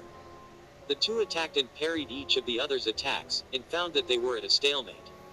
As they finished their exchange, the two wound up crossing blades again. "I will have your head as recompense for your family's crimes," Adam snarled before he then drove his mask into Winter's nose, snapping her head back with savage headbutt. Winter stumbled back as she briefly brought her hand to her face in pain. While she recoiled, Adam then aimed his firearm at her and pulled the trigger several times. The bullets tore into Winter, ripping chunks out of her aura. Winter then dove to the side, moving behind some rubble for cover as Adam emptied his magazine. The moment Adam ejected the empty magazine, Winter popped out from cover in a defensive stance, ready to pounce. However, Winter froze as she saw something behind Adam. A moving shadow, with a blood-red and bone-white skull mask. Winter's eyes then shifted to Adam. The terrorist didn't seem to notice the danger behind him, so focused on the subject of his hate in front of him. And while Winter wanted Adam's head, she knew that trying to take it wasn't worth fighting against that monster. And so, Winter then stabbed her saber into the ground and created another glyph. From the glyph, a flock of tiny Nevermores spawned and flew right for Adam. The birds pecked at Adam's face, focusing on his eyes as he wildly slashed his blade to destroy them. It only took him a few seconds to kill all of the faux Grimm, but when he had finished all of them off, he saw that Winter was on the back of an icy Beowulf, riding it away from him at full speed. Coward! Adam shouted as he watched Winter escape him. Adam sheathed his sword in preparation to run after her. Before he could attempt to chase after her, the sound of footsteps behind him stole his attention. Spinning around, Adam brought his hand to his blade, ready to draw when his eyes zeroed onto a moving shadow, a humanoid, sword-wielding Grimm staring right at him. Adam's eyes widened, taking in the sight in front of him. "What the?" Adam asked, more confused than anything. "What the hell are you?" Another one of Cinder's lackeys. The supposed humanoid Grimm that was in fact Darth Nihilus stared at Adam impassively. Adam had no idea what was going on through the Dark Lord's mind as the Sith looked at him for several silent seconds. Then, without provocation, Nihilus raised his hand and fired off a burst of crackling orange and black lightning, aimed to drain the faunus of his life. And the attack very well might have, had Adam not dodged, using his heightened reflexes to dive roll to the side and escape. Immediately ready for combat, Adam dashed forward. As he did, Nihilus swung Crocea Morse at the terrorist, but through sheer athleticism and speed, Adam twisted and dodged it. Adam then rapidly drew willed and unleashed a series of slashes against the Dark Lord. Unfortunately for Adam, while the teen was fast, perhaps even faster than Nihilus, that speed did not matter when the Dark Lord could sense every attack he was going to make before he made it. After parrying the strikes, Nihilus then focused the force in his hand and extended it, blasting Adam back with a push of telekinesis. Adam flew backwards and slammed into the ground, but he was able to smack the ground with a breakfall and immediately stand back up. As he bounced back to his feet, however, Nihilus was already upon him, flinging several boulder-sized chunks of marble from the various pillars and destroyed walls around them at the Adam. Adam sheathed his sword once more, and using the kinetic energy he absorbed from their previous bout, rapidly drew and slashed his sword, sending out waves of crimson energy blades that cut through the boulders. The rocks shattered into smaller pieces that Adam was able to dance around before he then sheathed his sword and dashed forward. In an instant, Adam was once more in front of Nihilus, ready to strike. Pulling the trigger on blush, Adam's sheath fired off a round that doubled the speed of his EI sword draw. The sword flew into his hand and he drew it, slashing Nihilus across the chest with speed not even the Dark Lord could keep up with. As Adam felt his attack bite into Nihilus, he grew a savage grin. However, that grin immediately faded as Nihilus shot out his offhand and gripped onto Adam's throat. Jaune's, and therefore Nihilus' aura, was supercharged by Nihilus draining the Grim Wyvern, and was more than strong enough to tank the entirety of Adam's blow. "I am impossible," Adam gasped out as Nihilus strangled him, holding him in the air by his throat. Adam had no opportunity to beg for his life as Nihilus then drained the teen of his life, transforming Adam into a shriveled husk, killing him instantly. Nihilus then dispassionately dropped Adam's corpse to the ground and continued on. The negative emotions here had drawn Nihilus in, and while this was an interesting detour that allowed him to feed even more, there was no need to go and chase the others that were here as well. He needed to focus. His goal was right in front him. The two spirits at Beacon Tower would be his, and nothing on Remnant was going to stop him from taking them. Chapter 22. Sorry. General James Ironwood double-checked both of his revolvers, ensuring that they were filled with gravity dust rounds. James silently cursed himself for not having the cannon component of due process with him, which would have allowed him to combine his pistols into an energy weapon as potent as Penny's own laser, but he had left the upgrade back in Atlas. Before James could lament further on his lack of firepower, his scroll began to ring. Pulling it out of his pocket, he saw that it was Winter calling. With a swift flick of his finger, Ironwood answered the call. "This is Ironwood," the general curtly replied. "What's your status, Winter?" "General." Winter quickly greeted, apparently out of breath. "The students you sent over from Beacon Tower have made it to the docks and were getting ready for evacuation." "Ah." Winter looked down and paused to collect her thoughts, which set off alarms for Ironwood as it was something the always collected specialist never did. "And I also found my sister and most of her team." "How are they?" Ironwood asked with genuine concern. "Alive, thank the brothers. Weiss and Blake Belladonna are heavily wounded, but alive. The EMTs are seeing them as we speak. Meanwhile, Yang Xiaolong is helping coordinate the evacuation. We'll be leaving within the minute." The general nodded his head. "Good work, Winter. Take the injured to the airships while combat-ready students are to rendezvous with Colonel Doyle. I want you all to begin preparations for a citywide evacuation. Should the others and I fail to stop Nihilus here, you will need to abandon the city." Winter's eyes widened as she whispered, "Is he really that unstoppable?" "I don't know. But regardless, I am giving you a field promotion to Brigadier General, Winter. Should I die, the evacuation and Atlas's military will be in your hands," the general confidently said, as there was no doubt in his mind that Winter would be his best replacement. Winter was taken aback by this. "General, I don't know what to say." "You can say, 'Yes, sir,' and do your duty, General," Ironwood delivered with a smirk. Ironwood's words seemed to shake Winter out of her shock. "Yes, sir. Good luck, and I won't let you down." With that, Winter gave a salute and cut off the call while Ironwood put away his scroll. The general then moved to Ruby Rose, who was sitting silently beside Penny and Pyrrha, all three no doubt mentally preparing themselves for the upcoming battle. "Miss Rose," Ironwood called out, causing the three girls to look at him. "I have just spoken with Winter. She says she found the rest of your team."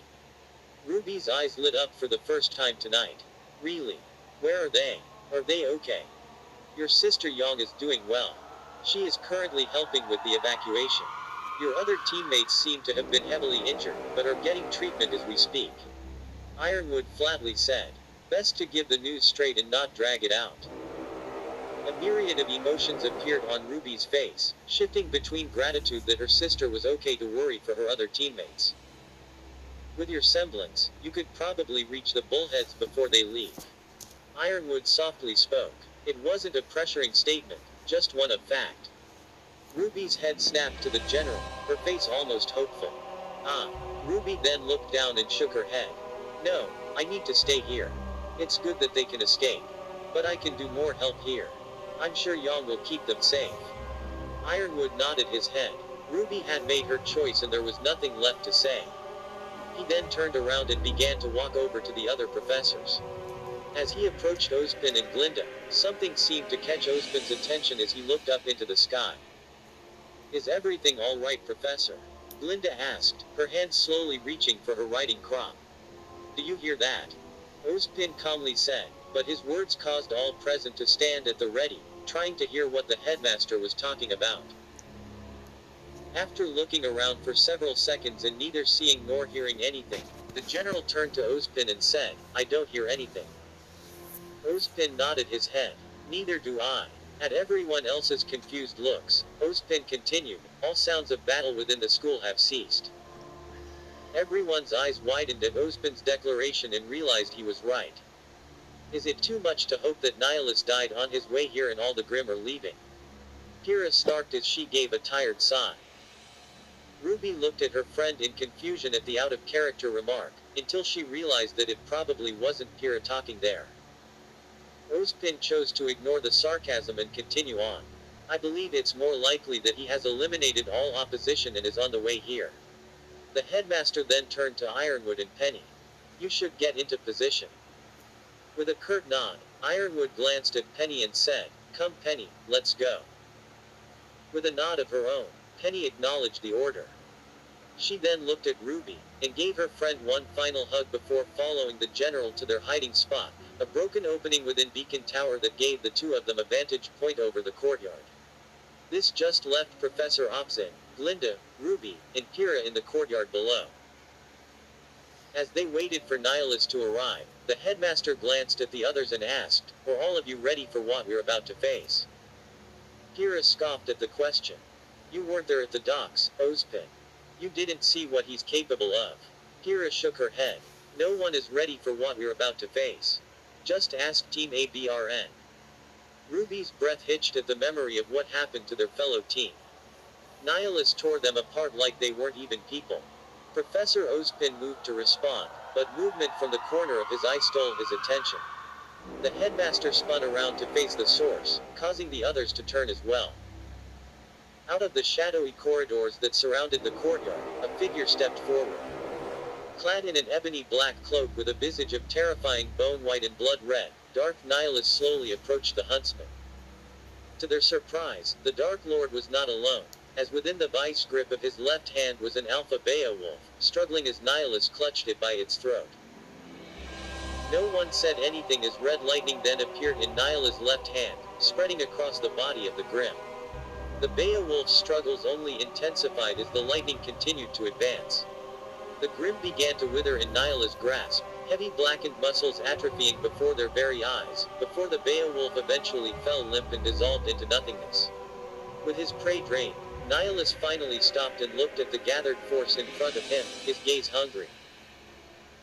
Ozpin returned the gaze of the Lord of Hunger, staring deep into the voids of his eyes, and what he saw terrified him.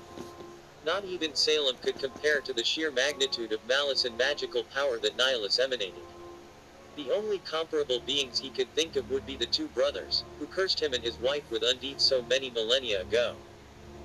Those around Ozpin tensed as well. Glinda, seeing what had become of her apprentice, narrowed her eyes and her grip tightened around her riding crop as her body filled with righteous anger.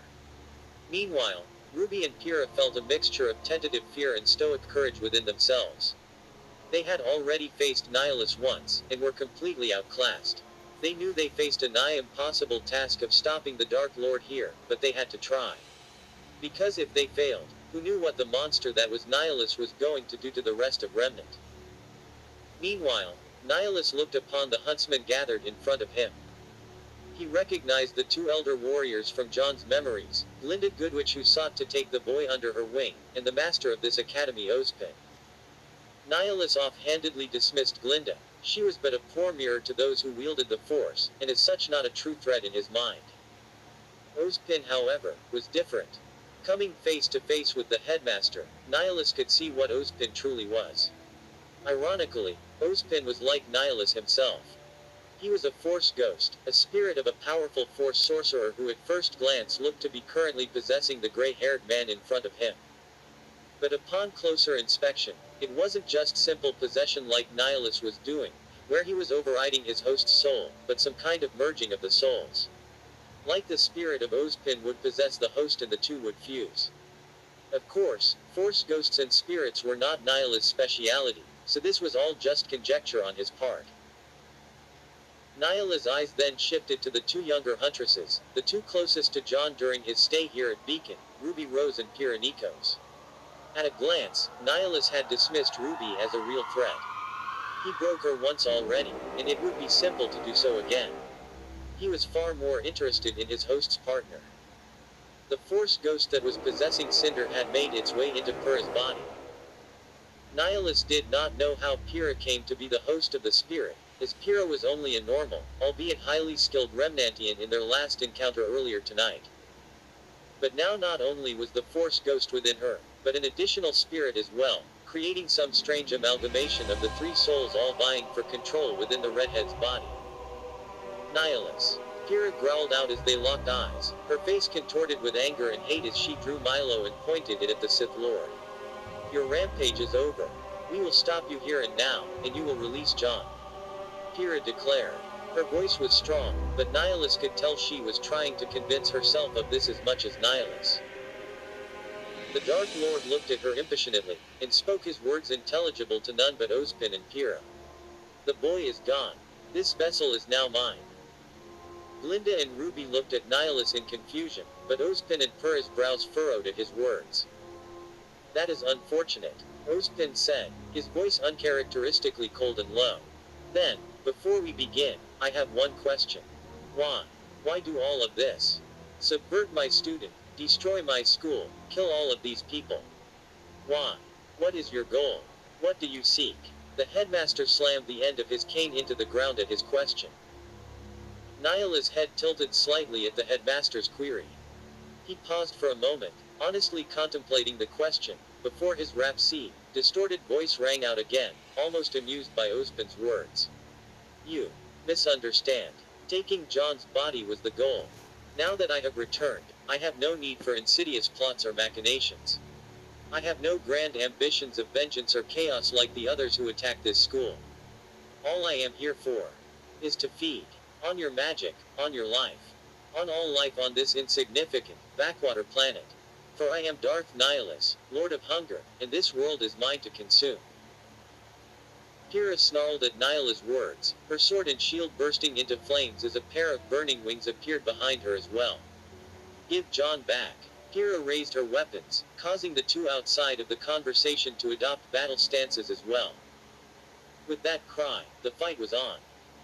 Unlike the fights at the Doxon against Cinder, where Nihilus was content with testing his own capabilities and the abilities of his opponents, Nihilus chose to waste no time with toying with his opponents here. At least two were powerful force users, and he would not give them any opportunity to escape. And so, before Kira even had a chance to charge forward, Nihilus unleashed a massive force drain against those in front of him, the storm of red lightning seeking to drain them of all life. Before the force drain could hit, however, Ozpin slammed his cane into the ground once more, and a bubble of green magic energy appeared around them. Nihilus' force drain slammed into the dome, and the Dark Lord felt his attack absorb it as the shield was at its root, force-based in nature. The contest of force powers continued for seconds, but Nihilus knew he had the advantage. He was taking Ozpin's barrier into himself and would be able to use that magic to fuel his own force drain. But Nihilus' precognition spiked, warning him of danger.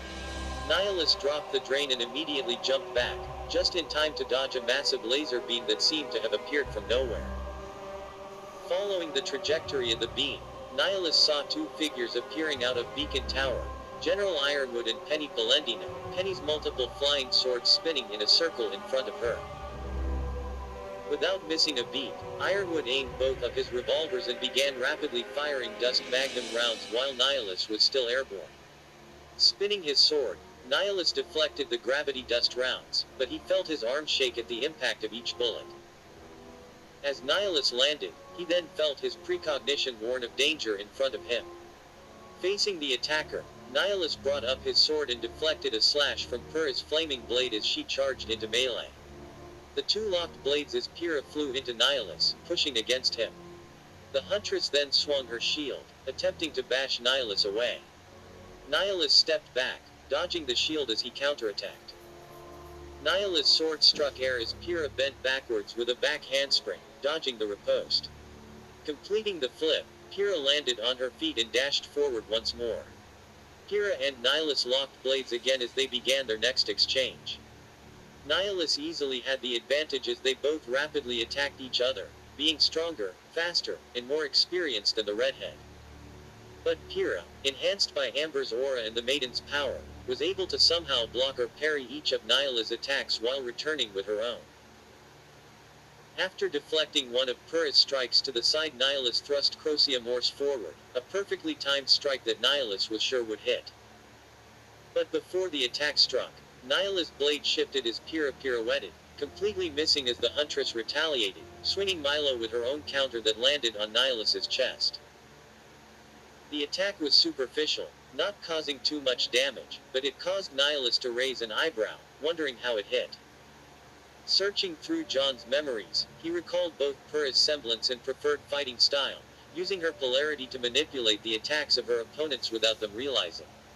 A powerful and subtle skill, and one that Nihilus had to respect. And Nihilus did respect it for all of 2 seconds before he then extended his left hand, calling upon the force to choke the life out of Pyrrha. Pyrrha's assault stopped completely as she was telekinetically lifted off the ground, the invisible force constricting around her neck. Nihilus tightened his grip on the Huntress as he dropped Crocea Morse, channeling his Crimson Lightning out of right hand as he moved to drain the Maiden of her power. The moment before he could unleash his power, however, a flash of red appeared in front of him. The moment after, Pyrrha was gone, no longer within his telekinetic grip, and all that remained was a trail of rose petals. Scowling, Nihilus followed the trail, and sure enough, several dozen feet away Ruby Rose held onto a gasping Pyrrha in one hand and the scythe Harbinger in the other. Meanwhile, Ruby let out a quick sigh of relief as her gamble worked. Before Nihilus arrived, Ruby had discussed potential strategies with Penny and Pyrrha, as she knew that directly fighting Nihilus was at best suicide. Nihilus had easily trounced her and her friends when she was in tip-top shape. Now she was tired with a weapon she wasn't fully practiced with, so she had to fight a lot smarter if she wanted to survive. That was when Penny mentioned that she believed Ruby's semblance was not in fact a simple speed boost, but instead disassembled her and those she touched at a molecular level, moving with them at rapid speed, at which point they would reassemble at Ruby's chosen location. And the trio then surmised that if Ruby used her semblance on someone being constricted by Nihilus' telekinesis, it would break his hold on them as there was no mass for him to control. A supposition that had proven true. Ruby allowed herself a small smirk as she wouldn't be useless in this fight. Being able to counter Nihilus' telekinesis was going to be vital for keeping her friends and teachers alive. Nihilus scowled at the Red Reaper as he recalled Crocea Morse to his right hand while aiming his left hand at the teens. Ruby's eyes widened at the action as she grabbed Pyrrha again and dashed away before the Dark Lord could use one of his abilities. As they fled, Nihilus' danger sense spiked above him. Glancing up, Nihilus saw a column of marble flying down at him, coated in purple energy. It was easy for Nihilus to recognize Glinda Goodwitch's attack as he then aimed his left hand up. Pushing with a powerful impulse of force energy, the column cracked and shattered under the pressure of the two telekinetic forces. The column exploded, raining rocks and debris down onto the battlefield. Shifting his telekinesis, Nihilus then grabbed onto the rubble that was about to land directly on him and flung them at the blonde professor. Glinda's eyes widened, but she rapidly twirled her riding crop and formed a purple glyph in front of her, creating a telekinetic barrier that blocked the barrage. Nihilus took a step forward to press his assault against Glinda, but he then sensed danger behind him. Immediately spinning around, Nihilus twirled his sword and deflected another magnum shot from General Ironwood, who seemed to have descended the ruined beacon tower to join the fight on the ground. Ironwood ran at a diagonal towards Nihilus, firing off shots from both of his magnums. Nihilus deflected each shot with his sword, but before he could retaliate, half a dozen green-trimmed blades flew at his offside. Nihilus glanced to his left and saw that Penny also descended and joined the general in his attack. Nihilus simultaneously twisted his body to dodge the blades as he kept moving his sword to deflect the revolver rounds. While he was able to dodge most of Penny's swords, this proved to be too many attacks for even the Sith Lord as one of Penny's blades landed, slashing into the back of his leg. Growling, Nihilus reared his sword arm back as he threw Crocea Morse at the general. Ironwood's eyes widened as the flying buzzsaw came right for him. Crossing his arms in front of him, the sound of metal clanging on metal echoed through the school as the general was sent flying backwards from the impact. Simultaneously, as Nihilus threw his blade, his left hand reached for the wire that controlled the sword that cut his leg. Gripping onto it, Nihilus glared at the orange-haired student as he yanked backwards. To her utter shock, Penny was pulled forward by Nihilus' strength, no doubt reinforced by his telekinetic powers. Penny wasn't able to process her shock fast enough as she flew forward and right in front of the Sith Lord, whose right hand was cocked back by his hip. Before Penny could react, Nihilus' fist impacted her stomach with a devastating uppercut. The punch, which contained a combination of both Nihilus' aura and telekinetic force energy, sent Penny flying upwards. As Penny was sent flying back, Nihilus raised his hand to recall his sword. A flash of green interrupted Nihilus as Ozpin then dashed in front of him, his speed no doubt enhanced by his force magic. Ozpin lunged at the Dark Lord, rapidly thrust with his cane that was coated in a similar emerald aura that Ozpin was. With no weapon in hand, Nihilus was forced to raise his left hand and form a telekinetic ward that absorbed the headmaster's strikes. While Nihilus protected himself with his left hand, He simultaneously gathered the force into his right hand to return the favor. However, there was a flash of light and heat above him that drew his attention. Apparently, Pyrrha had returned in force, this time flying behind Nihilus as her fiery wings kept her aloft. Channeling the maiden's powers, Pyrrha then fired off a barrage of fireballs aimed directly for Nihilus. Hissing in annoyance, Nihilus then shifted his body and aimed his right hand at Pyrrha's barrage, creating another barrier rather than blasting the headmaster. Nihilus kept both hands extended as he transformed the barriers into a bubble around himself. This was just in time. Ozpin's and Pyrrha's assault was joined in by RWBY and Glinda. The two stood side by side, the former peppering his shield with shotgun blasts while the latter flung a volley of purple telekinetic projectiles. Under the relentless assault, Nihilus noticed his barrier starting to break apart. Snarling, Nihilus drew upon his dark emotions and screamed. RWBY's eyes widened as she recognized the attack and without hesitation, grabbed Glinda and dashed out of sight. Ozpin and Pyrrha, however, were too slow and took the brunt of the force scream, blasted back by the wave of pure malice and hatred that shook them to their very core. Letting anger drive his actions, Nihilus would not let them get away. Using his telekinesis, the Dark Lord gripped onto Ozpin mid-flight and flung him at the falling maiden. The two collided mid-air, grunting at the impact, but Nihilus wasn't done yet, not when he had his targets right where he wanted them.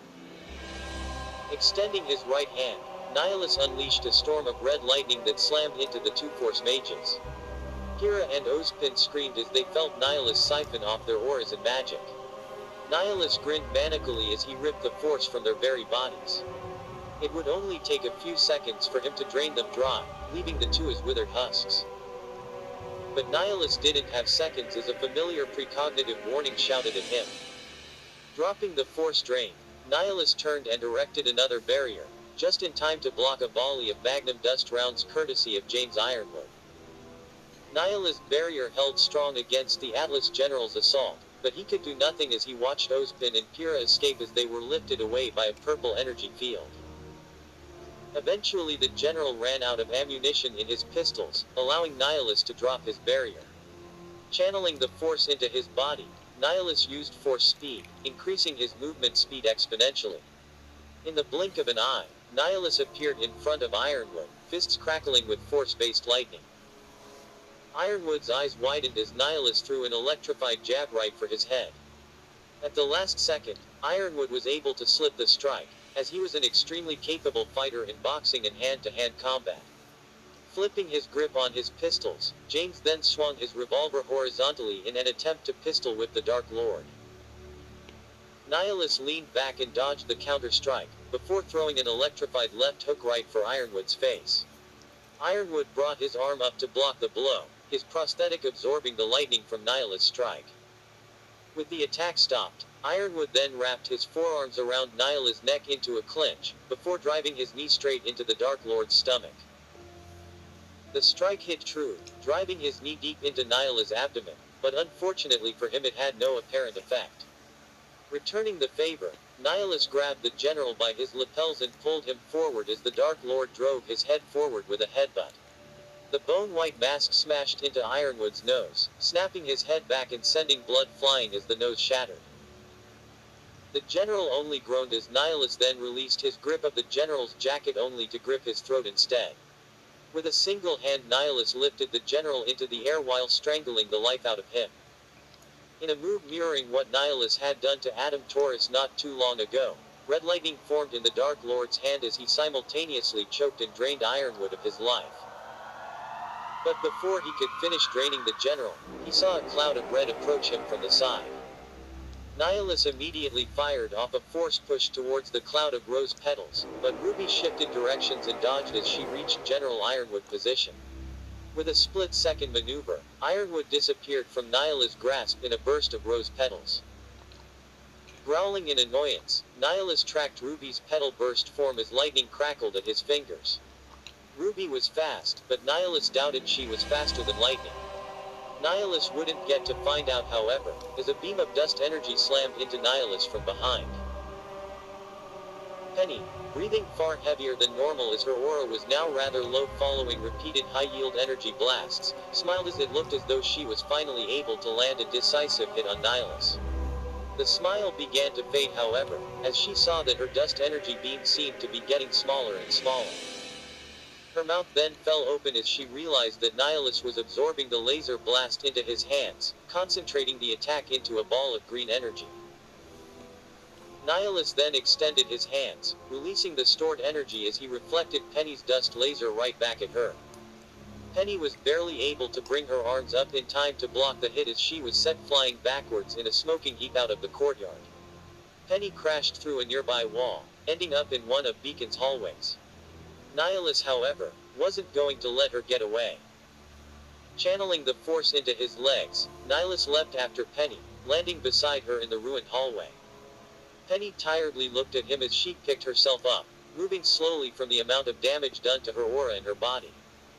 She watched in horror as Nihilus released a storm of crimson lightning once more, slamming into the girl as he began draining what was left of her aura.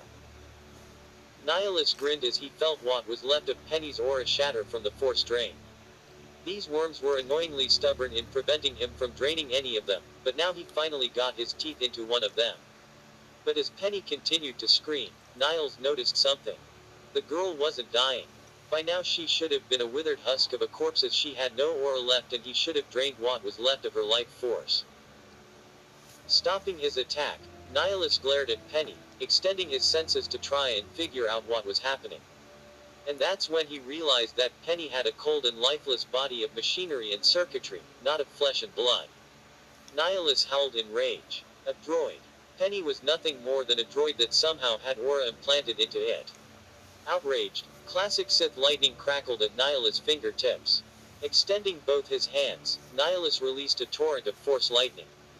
If he couldn't drain the droid, then he would simply remove it from existence. Penny's eyes widened at the storm approaching, and out of sheer desperation she shut her eyes and extended her floating blades in front of her. The lightning crashed into her floating swords, sending sparks flying as the electricity ran up the wires and into Penny's body. Nihilus continued to funnel lighting into Penny for several seconds, expecting to see her explode in a conflagration. What he didn't expect was for Penny to not even be screaming. Cutting off his lightning, Nihilus looked at Penny with confusion. When Penny reopened her eyes, they glowed green with overflowing energy. Aura reserves at 400% capacity. She reported as she glared at Nihilus with a look of pure determination. Nihilus tilted his head. Oh. Forming another circle of blades in front of her, Penny unleashed the largest laser blast she had ever fired, an attack comparable to an Atlas capital ship's main cannon or even a turbolaser of the wider galaxy. Immediately Nihilus raised his hands, forming another barrier in front of him. But not even Nihilus could fully defend against the dust beam that was 4 times as powerful as before. Nihilus' barrier was able to stop some of the blast, but it was soon shattered as Nihilus was blasted out of the hallway and back into the courtyard. The force of the energy beam sent Nihilus crashing into the ground, a crater forming at the impact zone from the sheer power. Even Nihilus had to groan as he picked himself out of the hollowed-out depression. An attack that powerful would have been dangerous even in his original form.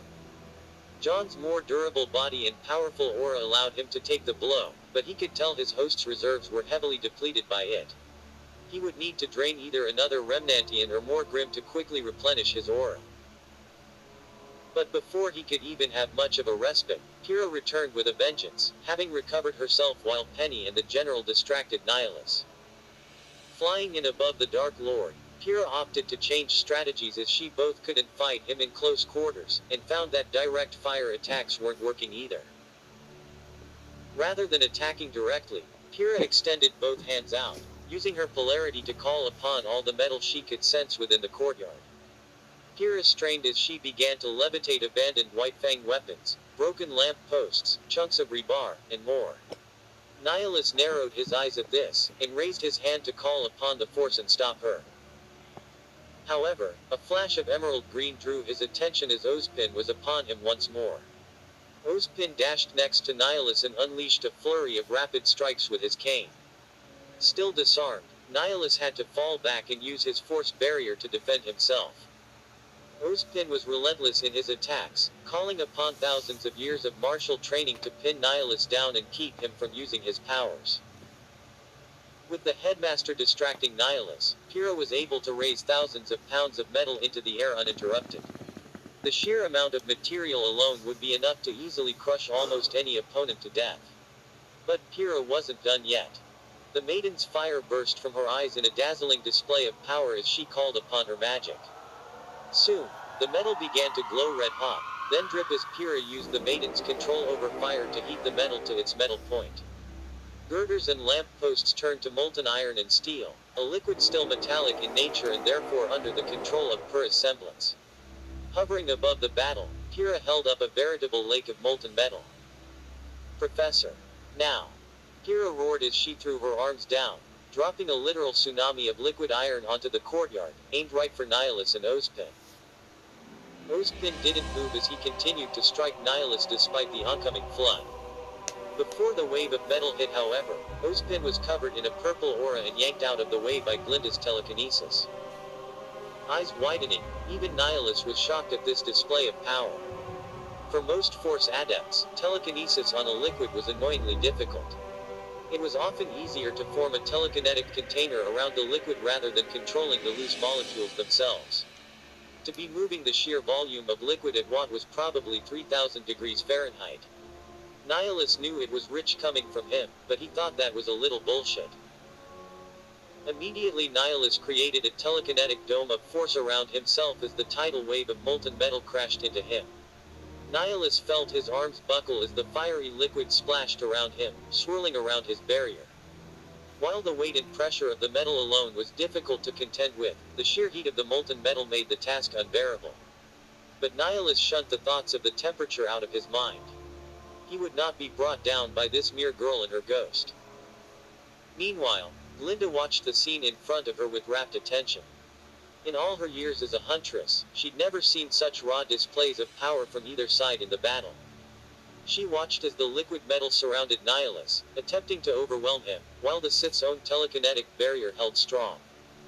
Glinda knew she would never be able to perform such a feat of telekinetic might, but she also knew that Nihilus would be hard-pressed to maintain such a technique. James. Glinda roared as she looked at the general. Ironwood turned to her immediately as she gave her order. Slingshot. In front of her, Glinda then used the gravity dust within her riding crop to create a massive, purple glyph. Ironwood silently nodded, and ran for Glinda's position immediately.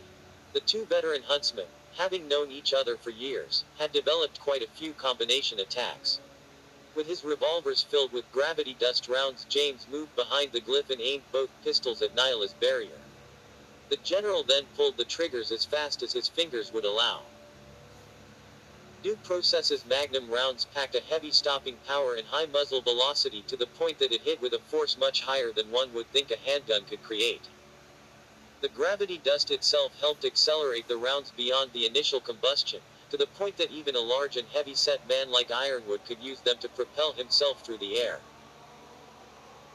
When the gravity dust rounds passed through the gravity dust glyph created by Glinda, the already supersonic rounds exploded forward, creating sonic booms as they were flung forward by Glinda's power at double velocity.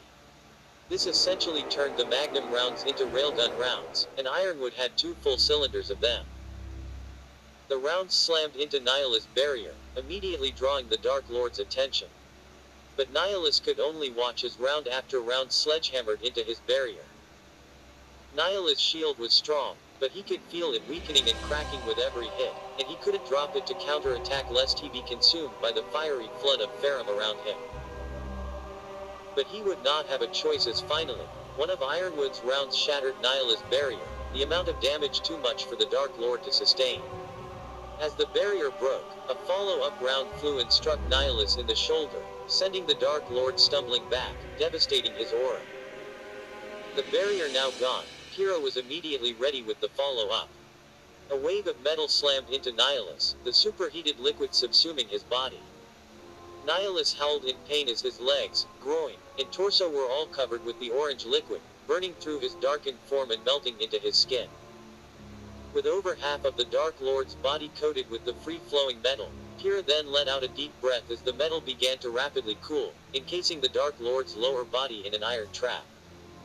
Now, Pyrrha shouted to all the others. Disable him. Hissing through the agonizing pain, Nihilus attempted to raise his right hand to rip the soul out of the flying maiden. But he soon found himself unable to do so as his arm was pinned in place by a purple aura courtesy of Glinda Goodrich. Growling, Nihilus then tried to raise his left arm to strike.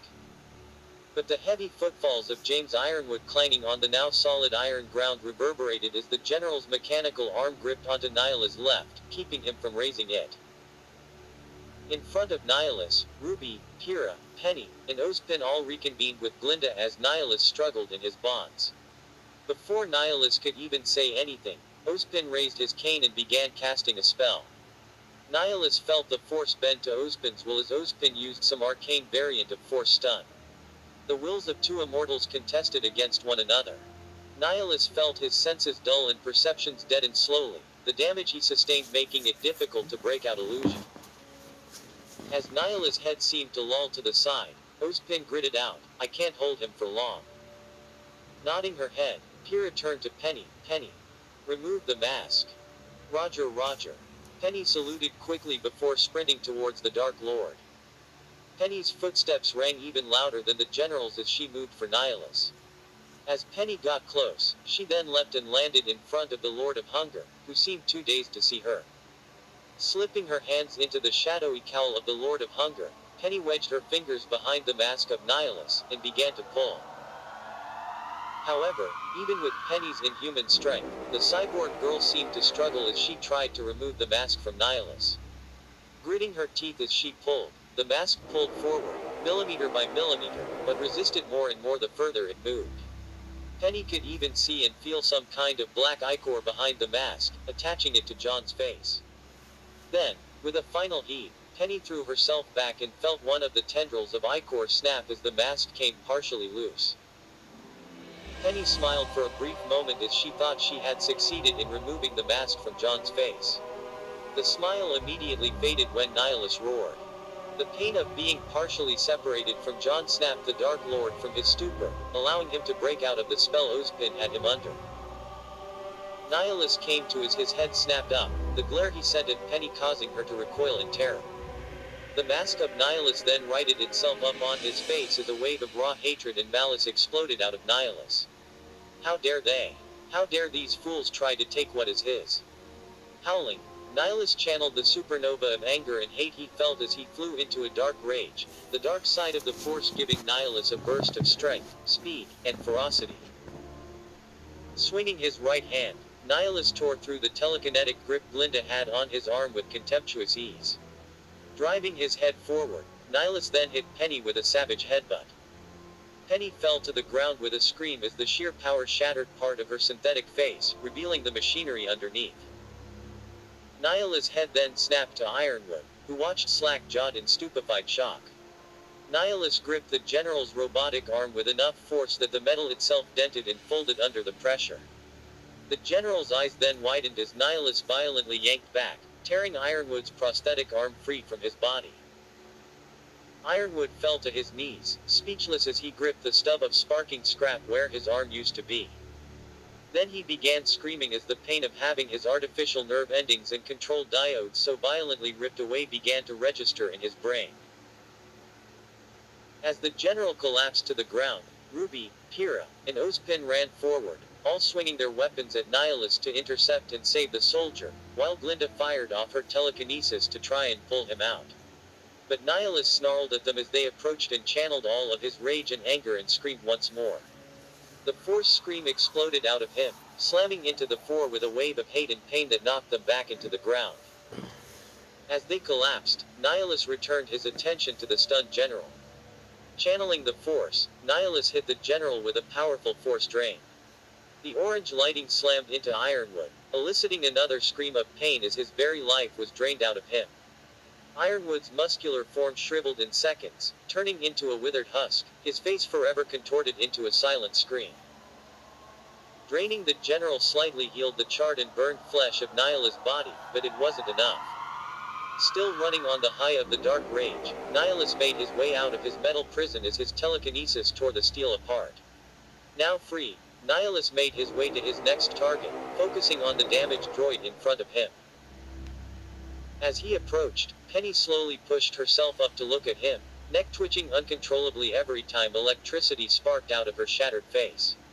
This droid had annoyed Nihilus far too much, and he would not suffer its existence any longer. Knowing that both Force Drain and Force Lightning were not viable against her, Nihilus went with the third best option. As Penny twitched, she was levitated off the ground by Nihilus' telekinesis. Nihilus rotated the helpless droid to face him, and with a thought, crushed her. Penny was helpless as her body crumpled and folded inward as the pressure of Nihilus' telekinetic force turned her into a ball of human-resembling scrap. With a flick of his wrist, Nihilus dropped the android's remains to the ground. Penny. RWBY screamed as she watched her friend get brutally dismantled. Nihilus then snapped his head towards RWBY, who was crawling on the ground, hand extended towards her cyborg friend. The girl looked at him in abject horror, as she realized they had failed. Nihilus was going to destroy all of them. Briefly, Nihilus turned around and looked back up at Beacon Tower, battle damaged from the extended fighting across the school. Nihilus then extended both his hands towards the tower, and began to pull. RWBY and the recovering professors and Kira looked up in awe, and RWBY couldn't help but be reminded of what Nihilus did to that airship not too long ago. Beacon Tower then cracked and crumbled as Nihilus ripped it apart and literally dropped the building on them. RWBY staggered to her feet in a desperate attempt to try and grab Kira and run. But she was too tired and knew she wasn't fast enough. As she heard rocks falling around her, RWBY shut her eyes and braced herself for what she hoped would be quick death. A few seconds passed, and RWBY realized she wasn't dead. Opening up her eyes, she looked up and saw that the massive falling chunks of Beacon Tower were currently being blocked by an equally massive purple glyph. Swiveling her head, RWBY saw Professor Goodwitch stopping Nihilus' attack in its tracks. RWBY felt her heart leap as she realized they were saved, but her elation soon fell as she looked at Glinda closer. Professor Goodwitch was struggling, hair down, teeth grit, sweating heavily as she struggled to even stand as she held up the falling tower. Meanwhile, Nihilus was not content to just let gravity do the work, and pushed the rocks downward with his own telekinesis. Glinda bit back a scream as the pressure increased, but she held strong. As the two telekinetics fought, Glinda sent a hateful glare at Nihilus. "Give my apprentice back," she howled as she strengthened her glyph. Pushing beyond her limits, Glinda fought against Nihilus with every fiber of her being. Soon, the massive boulders were starting to grind and crush between the two opposing forces. But before they could finish their duel, Ozpin slowly rose to his feet, standing above RWBY and Kira, his weapon the long memory pointed at Nihilus. Exhausted and wounded, Ozpin hissed out his next words between deep breaths. "If you want my magic." Ozpin then pressed the handle on his cane, causing the gears to spin and glow a bright light as a sphere of green magic surrounded all of them. "Then why don't you eat your fill?" Suddenly a flash of light burst from the cane and RWBY's world was filled with white. A bright light encompassed all of Beacon.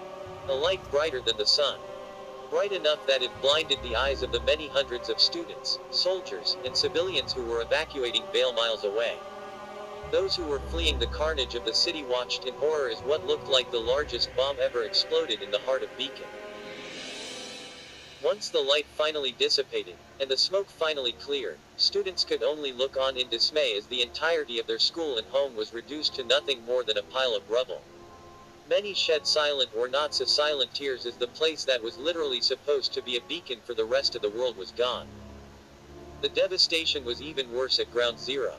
RWBY coughed as she rolled on the ground, covered in dust and ash.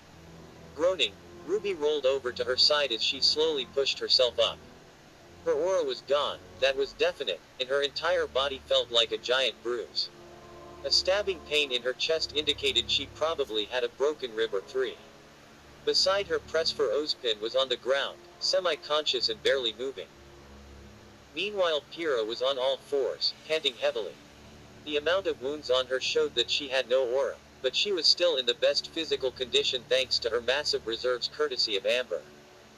Professor Goodwitch, on the other hand, seemed to have been blasted further away from them as Ruby spied the blonde professor unmoving at the far end of the crater.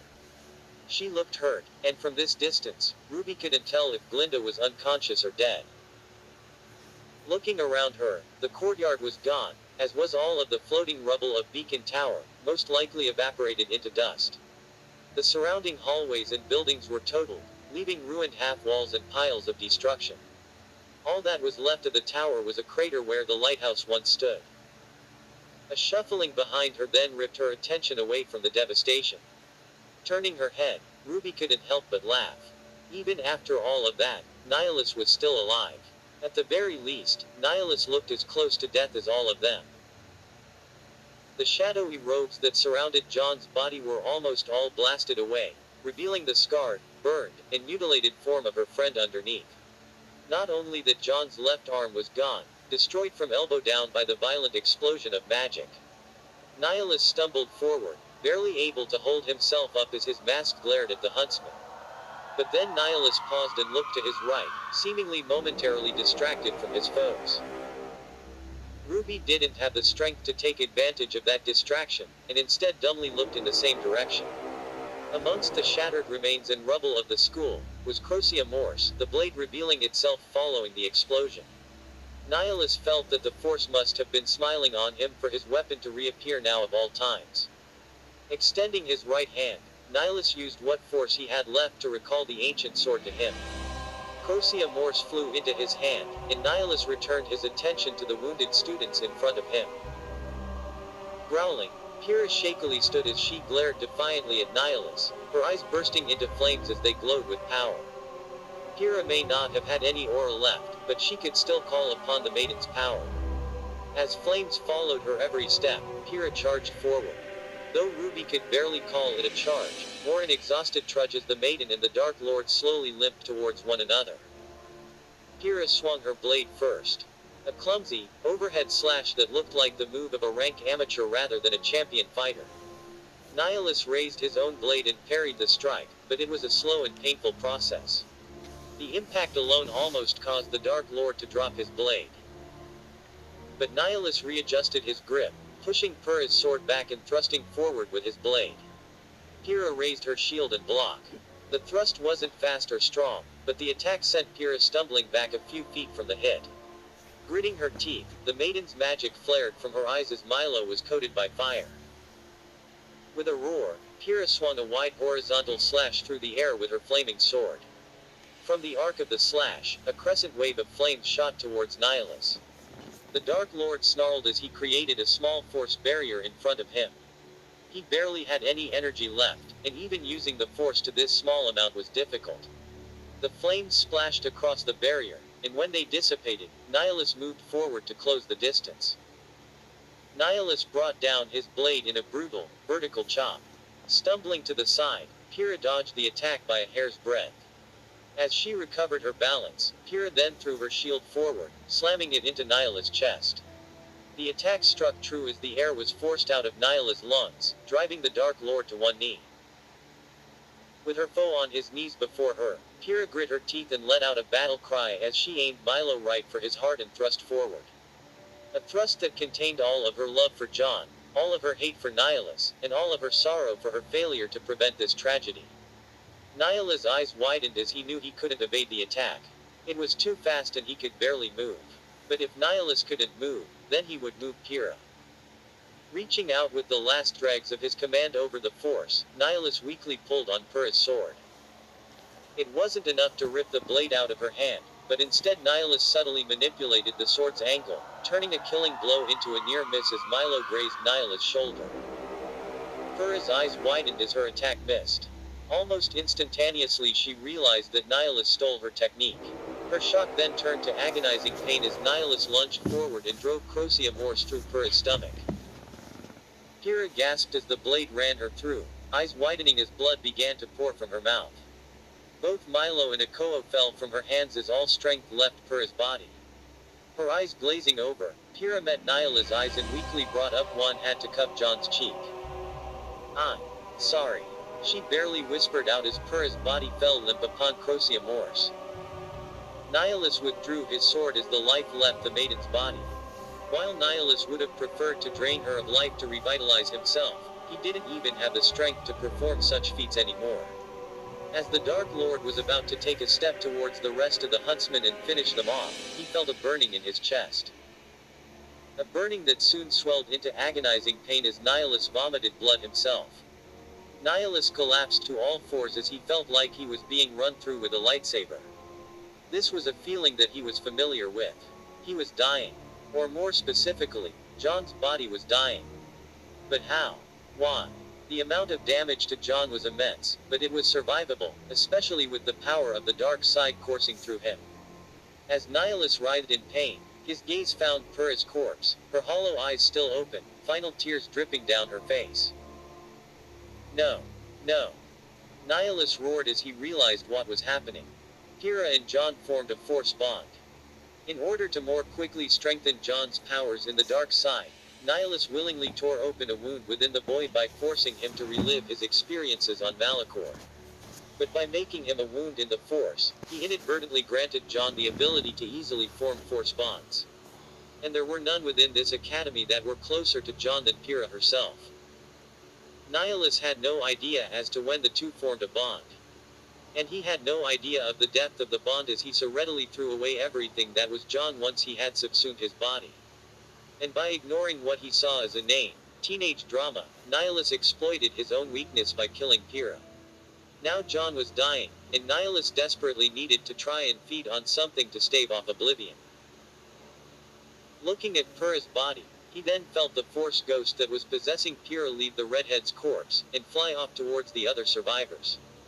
Tracking it, Nihilus watched as the ghost flew into RWBY, who was now standing with tears in her eyes as she watched Nihilus execute her friend. Pyrrha!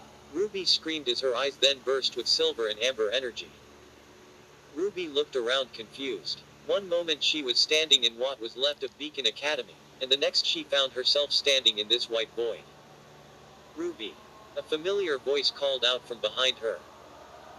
Immediately the Red Reaper turned, and there she saw the forms of Amber and Pyrrha, both their bodies no longer marred by their injuries. Pyrrha! Amber! RWBY shouted as she ran to the two older women, glomping onto Pyrrha with a massive hug. What's happening? Where are we? Didn't Nihilus? Pyrrha gave RWBY a sad, pained smile as she spoke. He did. She said softly, and I thought of you, RWBY. RWBY's eyes grew even wider as tears formed at their corners. She hugged Pyrrha even tighter while Pyrrha lightly tapped her back. Now, the Fall Maiden's power is transferring to you. Amber commented. Like it did for me. At her words, RWBY pulled her face out of Pyrrha's chest and looked at her, almost hopeful. Does that mean both of you will be living in my mind as well? Amber shook her head. No, I don't think so. The only reason Pyrrha here got stuck with me was because Ozpin fused our auras, and the maiden's power just came along for the ride. You'll just be getting the magic, no hitchhikers. Amber gave RWBY a sad smirk at that. RWBY's face fell at her words. RWBY! Pyrrha softly said as she pulled out of the hug, grabbing both of the younger teen's hands with her own. It's now up to you to stop Nihilus. She said as tears formed on her own eyes. I'm sorry that I wasn't strong enough to stop him, for putting this burden on you now. RWBY shook her head. No. Stop. Stop saying sorry. It's not your fault. RWBY sniffled as she let go of Pyrrha and wiped the tears out of her eyes. Her eyes now dry, RWBY looked at Pyrrha with determined eyes. I'll do it. I'll stop Nihilus. I promise. Pyrrha smiled at her as she felt reassured in leaving the future in RWBY's hands. Goodbye, RWBY. I'm glad you were my friend. Pyrrha beamed a tearful grin as she began to fade. See you later, kid. Amber added on as she began to fade as well. Hopefully you'll do better than we did. As the two former maidens vanished, RWBY's sight was filled with white once more. RWBY came to back on Remnant. Momentarily dazed by the transition, the sounds of violent hacking and vomiting stole her attention. Facing the noise, she saw Nihilus on all fours, vomiting blood as Pyrrha's body lay still next to him. RWBY felt her heart drop. So what she just saw wasn't a hallucination. As Nihilus slowly craned his head to look at RWBY, the huntress screamed. Pyrrha! That's when the flood of emotions exploded out of her. Kira, Penny, her uncle Kiro, her team, even John. All friends and family that she loved. All friends and family she failed to protect. These emotions burst out of her in the form of a silver light pouring out of her eyes, enveloping her in Nihilus. The power of the silver eyes was then tinted amber as the power of the Fall Maiden joined in with the magic of the God of Light, unleashing an unimaginable burst of magical energy all directed towards Darth Nihilus. Nihilus screamed as the light overtook him. It was as if he was staring into the Force itself, a Vergence-given human form connected directly to the light side of the Force. It was a wellspring of light that, even at his fullest, Nihilus could not defend against. Nihilus felt the light tear apart his very form, the darkness surrounding John burning away and dissipating before its power. When Ruby's assault finally finished, the Huntress collapsed to the ground, unmoving but still conscious. Through labored breaths, Ruby craned her neck up to look at Nihilus. And what she saw filled her with both hope and horror. Nihilus was still there, but it was generous to call him Nihilus still. Rather than the shadowy robes of Nihilus, Ruby saw John, his outfit charred and tattered, his skin burned and red, but it was the form of John kneeling on the ground. The only thing that remained of Nihilus was the bone-white mask still upon John's face. And through the mask, the shadows that covered John's eyes were gone, and Ruby could see the sapphire eyes of her friend within. It seemed that Ruby's silver eyes were able to temporarily disrupt Nihilus' control over John. John! Ruby shouted as she tried to push herself up. John, if you can hear me, fight him. Please. John's eyes looked at Ruby, and she could see the multitude of emotions behind them. Fear, sorrow, regret. John's gaze flicked over to Pyrrha, and the boy shut his eyes in pain at the sight. After a few brief moments, Ruby heard John whisper to himself, I'm sorry. Crocea more still within his hand, John raised his arm and held the sword in the air. A spike of a panic then shot through Ruby, as she thought John was going to bring the blade down on her. The panic then turned to horror as she realized John was not pointing his blade at her, but instead was aiming the point of Crocea Morse at his own stomach. John! Nihilus roared from the confines of the boy's mind. What are you doing? John's arm shook and spasmed as the two minds fought for control over the body. John knew he didn't have much time before Nihilus was back in control. You! This is all your fault! He shouted, his voice no longer distorted by Nihilus. I gave you what you wanted. Power. Without me, you are nothing. Just a weak boy dreaming of being a hero. John incredulously snorted. All you did was twist me into a fucking parody of who I was. You destroyed everything I worked, killed and hurt those I loved. You took everything from me. And now, I'm going to take everything from you. John, no. Ruby cried out, but there was nothing she could do but watch as John drove Crocea Morse into himself. John gurgled blood as he stumbled back, making it all of 2 steps before he collapsed backwards and fell to the ground. John! Ruby shouted once more as she pushed herself up in spite of the pain, tears streaming down her face. She stumbled over to her friend's body, and watched as his eyes glazed over. John's head then fell to the side as he passed on from the world. As the light faded from John's eyes, the mask of Darth Nihilus then fell from John's face, clattering to the ground beside his corpse. Ruby's gaze followed the mask, and she slowly approached the item that had caused her and her friends so much misery. Miss Rose, wait! The hoarse, tired voice of Ozpin shouted out after her. Ruby turned and saw the headmaster barely standing, putting most of his weight on his cane. Ozpin hobbled over to her, and sadly looked down at the bodies of both John and Pyrrha. Then his eyes focused on the mask on the ground. The mask is still alive. I can feel the power and magic coming from it. It is too dangerous to approach casually. Ruby glanced at the headmaster before focusing back on the mask. While she wanted to take all of her newfound maidenly power to try and destroy the mask, she acquiesced to the headmaster. Letting out a breath, Ruby looked around at the death and destruction all around her, and asked no one in particular, so what now? Chapter 23. Epilogue. This is Lisa Lavender of the Vale News Network, coming to you live from the ruins of what was once the Great Beacon Academy. Where right now, you can only see a desolate wasteland, Just 1 week ago this very spot was bustling with students, tourists, and more, all here for the 40th Vital Festival. The newscast blared out as Lisa Lavender spoke with a calm professionalism required of an anchorwoman despite the devastation around her. The news broadcast shifted, showing camera footage of various ruined beacon buildings, from close-ups of the destroyed air docks to aerial shots of the completely collapsed beacon tower as Lisa's voice continued narrating. It was also here that 1 week ago, the White Fang led by known terrorist Adam Taurus launched a major attack upon the unsuspecting school, an attack that unfortunately resulted in hundreds of casualties. The broadcast changed scenes once more to a headshot of Adam Taurus, standing in front of his army of masked White Fang followers. Together, they all then stood in front of a dark red and black background, with the White Fang emblem hanging above them. It was a picture taken from the White Fang's CCT recruiting site, and one that was designed to make the White Fang look as intimidating as possible. Through unknown means, the White Fang was able to hack into the CCT and incite panic throughout Vale by spreading the idea that there was an intelligent, humanoid Grimm attacking the school. However, authorities from the Atlas military and Beacon Academy have both confirmed that this footage was in fact doctored, and was used to spread fear and confusion in order to bait Grimm into attacking the city and mask their own assault, resulting in the largest terrorist attack in recent history. Pausing on this for a few seconds, the TV's image then changed to a shot of Professors Port and Rublek as they directed volunteer student teams in searching the rubble of Beacon for survivors. This attack, however, was repulsed by the courageous efforts of both Vale and Atlas. While Beacon Academy fell due to the White Fang's usage of improvised dust explosives, Adam and his entire terrorist force was eliminated by the brave huntsmen and huntresses of Beacon, as well as the visiting students from Haven, Atlas, and Shade.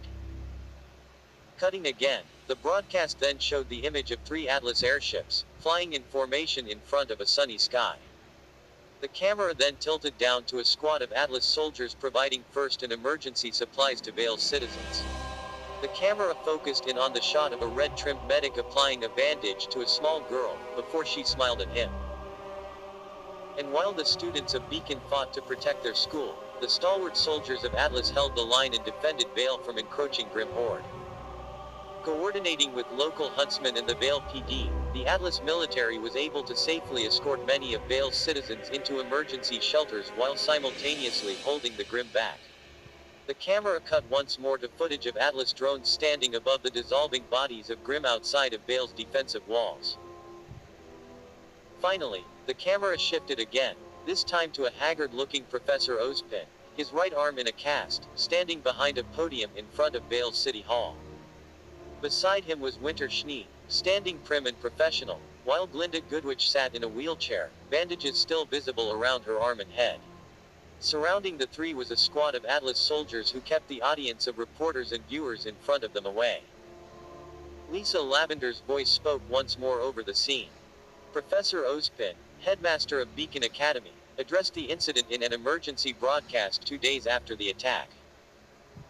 As Lisa stopped talking, Professor Ozpin cleared his throat, now audible as the audio changed to that of his speech.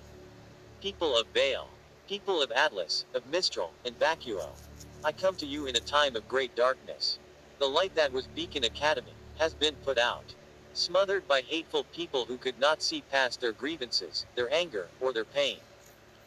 Who, instead of coming together for peaceful, productive discourse, chose to spread their misery to others, resulting in a tragedy not seen in remnants since the days of the Great War. Ozpin paused, both for effect and to catch his breath. Behind him, Winter slightly grimaced, but chose to remain silent. The headmaster continued on. But, as it is always said, that the night is darkest just before the dawn. And I tell all of you, I saw the dawn at the Battle of Beacon. I saw Atlesians and Valines, once bitter enemies but a scant few decades ago, fighting side by side to fight against the hordes of Grimm. I saw Mystalians and Vacuans, who deriders call untrustworthy and violent, stand and protect the innocent and vulnerable with their very lives. And I saw Faunus, who chose not to follow the path of revenge that the White Fang had fallen into, but instead chose the path of justice and honor as they fought to stop the terrorist threat.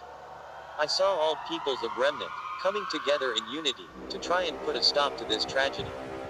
And it was through their valiant sacrifice together, that the worst did not come to pass. Ozpin paused again, allowing his words to take effect among the reports and viewers at home. And while it is unfortunate we were not able to save Beacon Academy, I tell you all now, Beacon Academy is not gone. Beacon Academy was not a tower, not a series of hallways and classrooms, but instead it was its students. It was an ideal. To be a true beacon that the rest of the world could look to for guidance, hope, and inspiration. And I pray that what occurred here does not bring sadness, fear, or hate, but instead hope. Hope that we will not stand divided in the face of adversity. That we will not stand divided in the face of hate, prejudice, and terror. That against whatever threat that comes crawling out of the darkness, we will not stand divided. As Ozpin shouted, the crowd in front of him erupted into cheers. Within the audience, many were students who survived the Battle of Beacon, and even more civilians who had survived the greater Battle of Vale. The cheers continued on for several more seconds, before dying down and allowing Ozpin to speak. And so, I ask you not to cry for the fallen. Not to weep for their passing. But instead, to celebrate their memories as heroes, who thanks to their sacrifice, allow the rest of us to live on. I will remember the names of my friends and students, and carry their memories on for the rest of my life. I will remember James Ironwood and Kiro Bronwyn. I will remember Penny Belendina and Arslan Alton. I will remember Pira Nikos and John Ark. I will remember them, and many others who made the ultimate sacrifice so we may stand here today. And to them, I say thank you. To them, I say, I am sorry. Ozpin let his head hang on his words, before he turned around and walked to the two women behind him, ignoring the many questions the reporters began shouting. Before the broadcast could go any further, the television was shut off and the holographic display receded back into its console.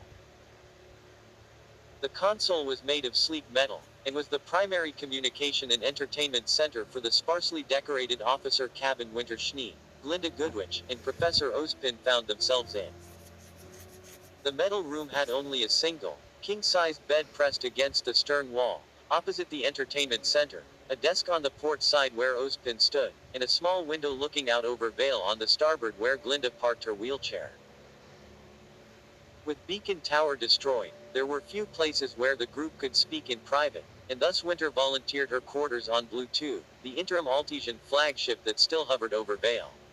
In addition, with Beacon Tower gone, so too did Vale's connection to the CCT fail. However, the airship's communication suites were able to transmit the VNN's broadcast to the CCT towers of the other kingdoms, maintaining at least some level communication between them. Winter sighed as she used her scroll to turn off the TV, letting her head hang for a few moments before she turned to the others. This doesn't feel right. Lying to the whole world about what happened. Shifting slightly in her wheelchair, Glinda nodded her head in agreement. While most of Glinda's surface wounds were now healed, she was still confined to the wheelchair, and would most likely be for the rest of her life. Adam and the White Fang were a part of the attack, but we all know they were not the orchestrators, only pawns. A sad look crossed her face as she considered her next words. Pinning the attack on them will only provoke more tensions between the Faunus and humans. We will be setting back Faunus-human relations by years, if not decades. Ozpin sighed. It was a weary sigh, heavy with all of the losses they had been through over the past few days. Heavy with the millennia of life he's been forced to live, and the countless tragedies he's been forced to endure. Yes, it will. But at the very least, tensions between Faunus and humans is a manageable problem we can deal with. Far more manageable than dealing with the panic that would ensue if the existence of Salem and her part in the attack came to light. Or the chaos that would occur if Nyla's existence was confirmed, causing all evil men and women to race to claim the mask. We are hurting the few in hopes of sparing the many. Winter bit her lip at Ozpin's cold logic. In all honesty, she couldn't tell which was worse, that Professor Ozpin, a man credited to be a paragon of virtue and defender of Remnant, would be willing to propagate a lie that would hurt so many innocents, or the fact that she agreed with him. Since her induction into this circle, Winter had read through all of the generals and Ozpin's notes on John Ark and the so-called Mask of Nihilus. This item turned a boy of no remarkable skill or talent into a killing machine before being subsumed by the spirit within. And the less she spoke about the threat Salem posed, the better. The fact that there was in actuality an intelligent force behind the Grimm was not something the world was ready to know. Regardless of the consequences, the choice has already been made and we can now only move forward. Ozpin sighed once more, before he looked at Winter. Speaking of, how are you settling into your new role, General? Winter took a moment to look at the 4 stars on the shoulder of her uniform, signifying her now official rank as General. General Ironwood left big shoes to fill, there is no doubt about that.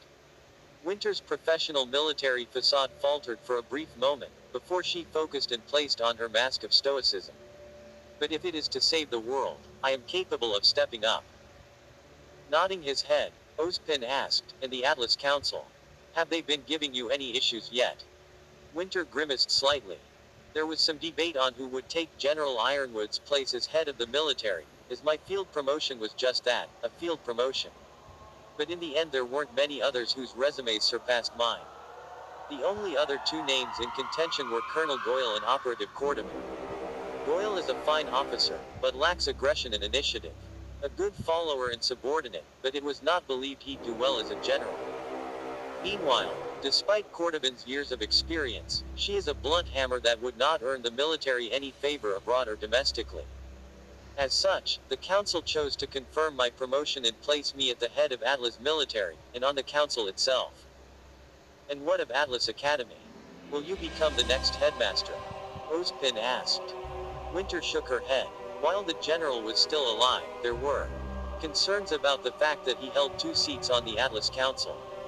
Many saw it as consolidating too much power in the hands of one man, no matter how responsible he was.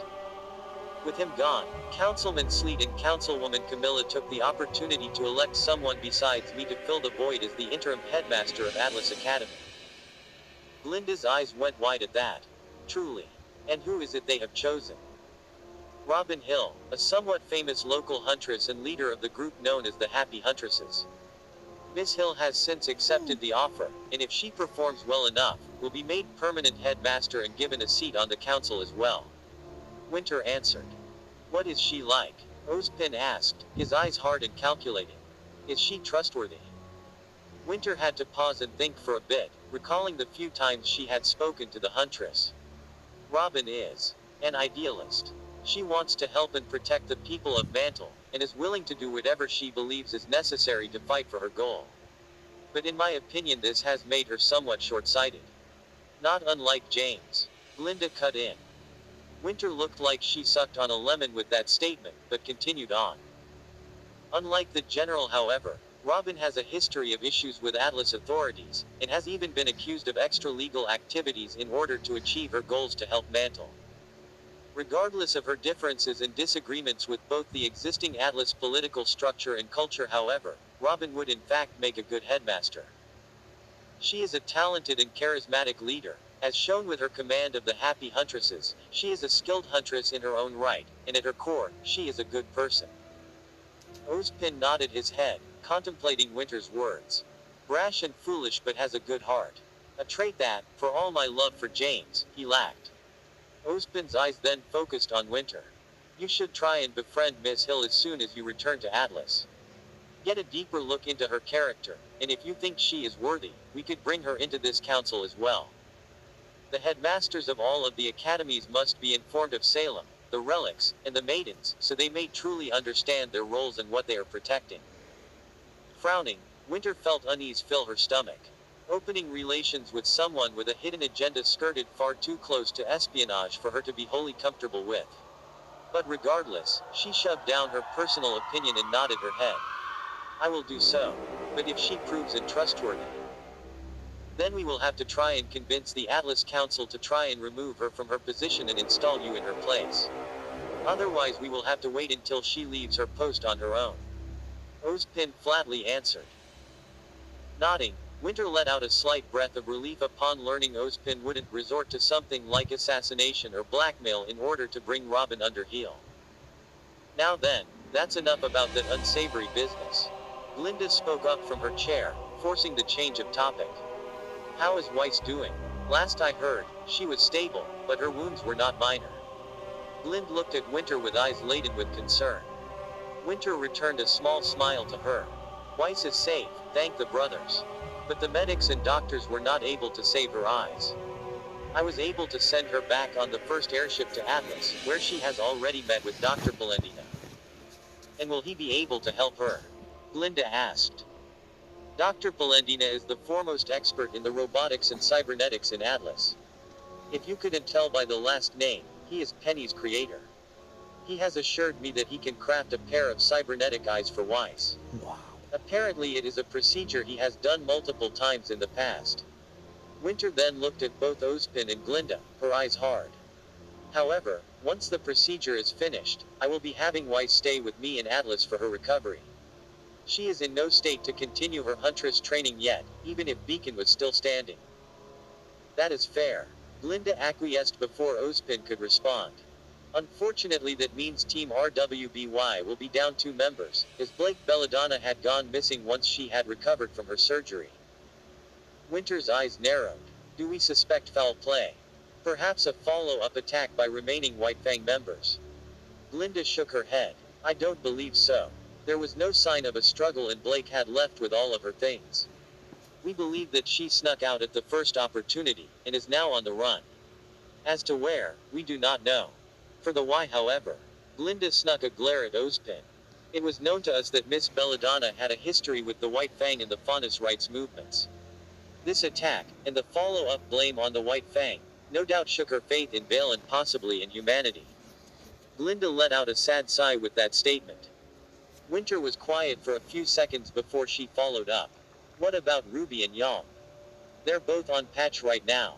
Ozpin answered this time. They are attending their uncle's funeral, but have expressed an interest in returning to Vale once the ceremony is complete. Once they do return, I think it would be best to pair them up with Lai Ren and Nora Valkyrie. Winter raised a brow. You're reorganizing their team so quickly.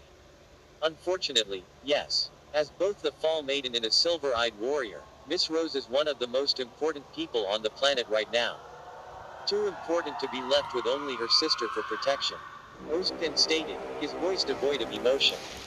But then his features softened as he said, and I believe that Ruby, Yom, Ren, and Nora could all use the company right now, given what happened to their friends. Glinda spoke up once more. The loss of Pyrrha and Jaune hit all of them hard. Last I heard, Mr. Li Ren and Miss Valkyrie began helping with the reconstruction of Vale after they were cleared from the hospital.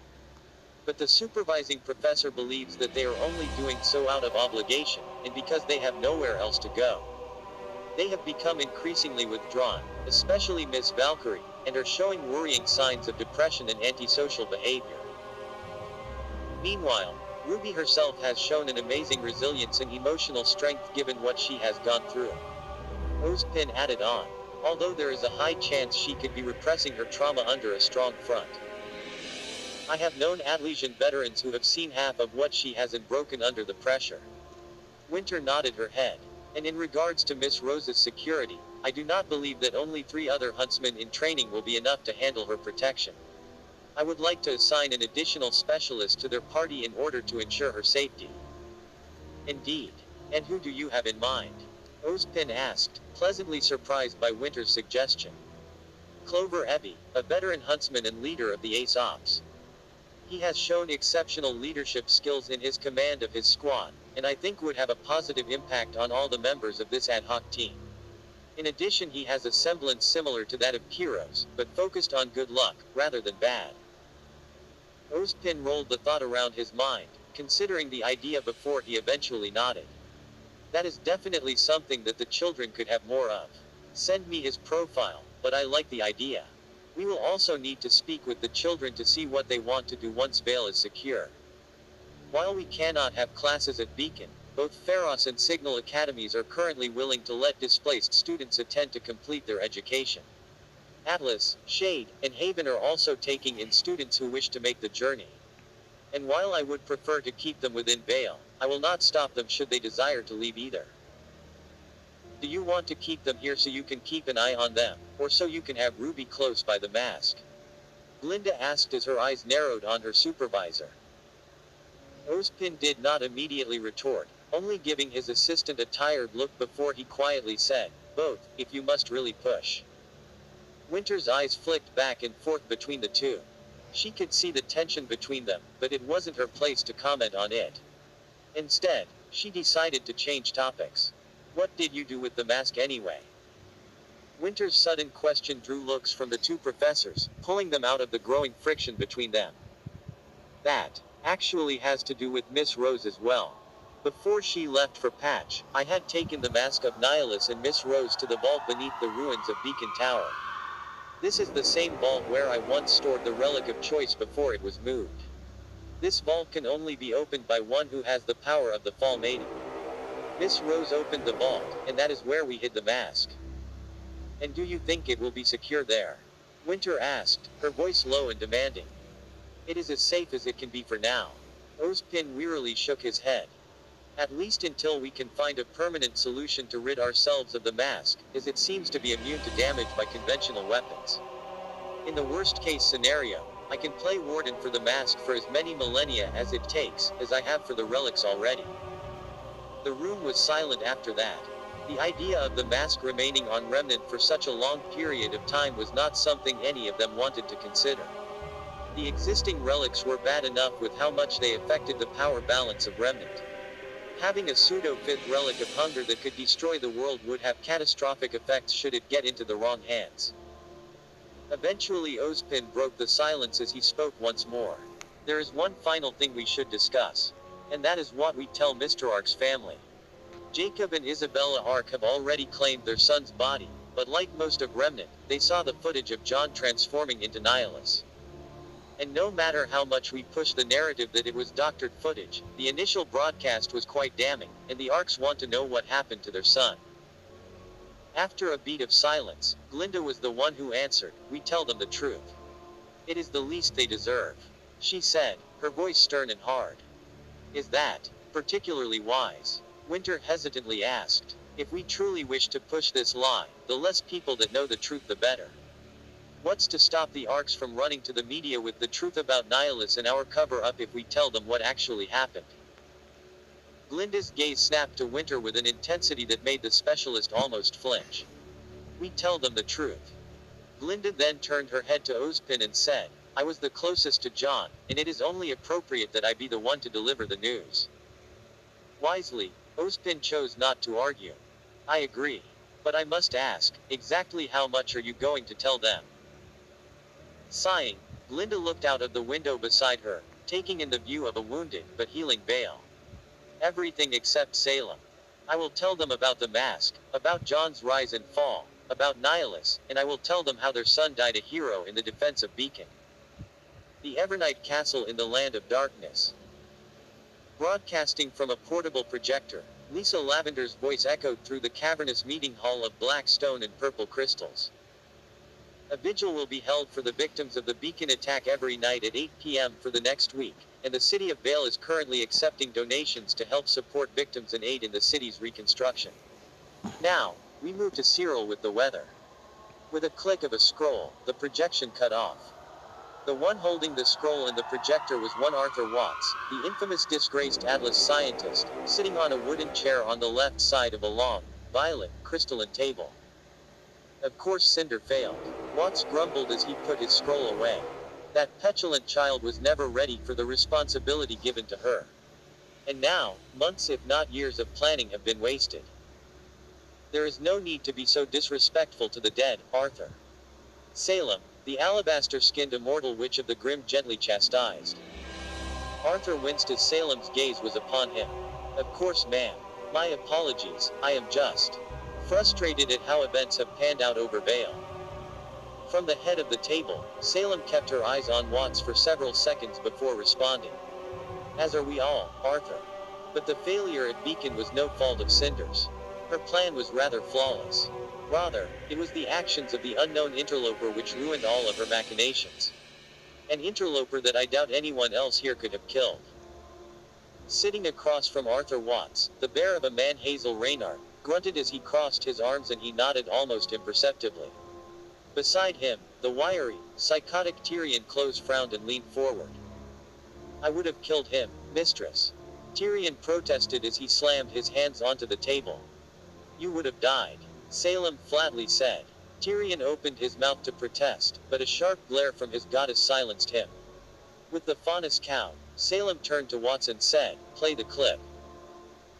Nodding his head, Watts pulled out his scroll and pressed a button that activated the projector in front of him once more.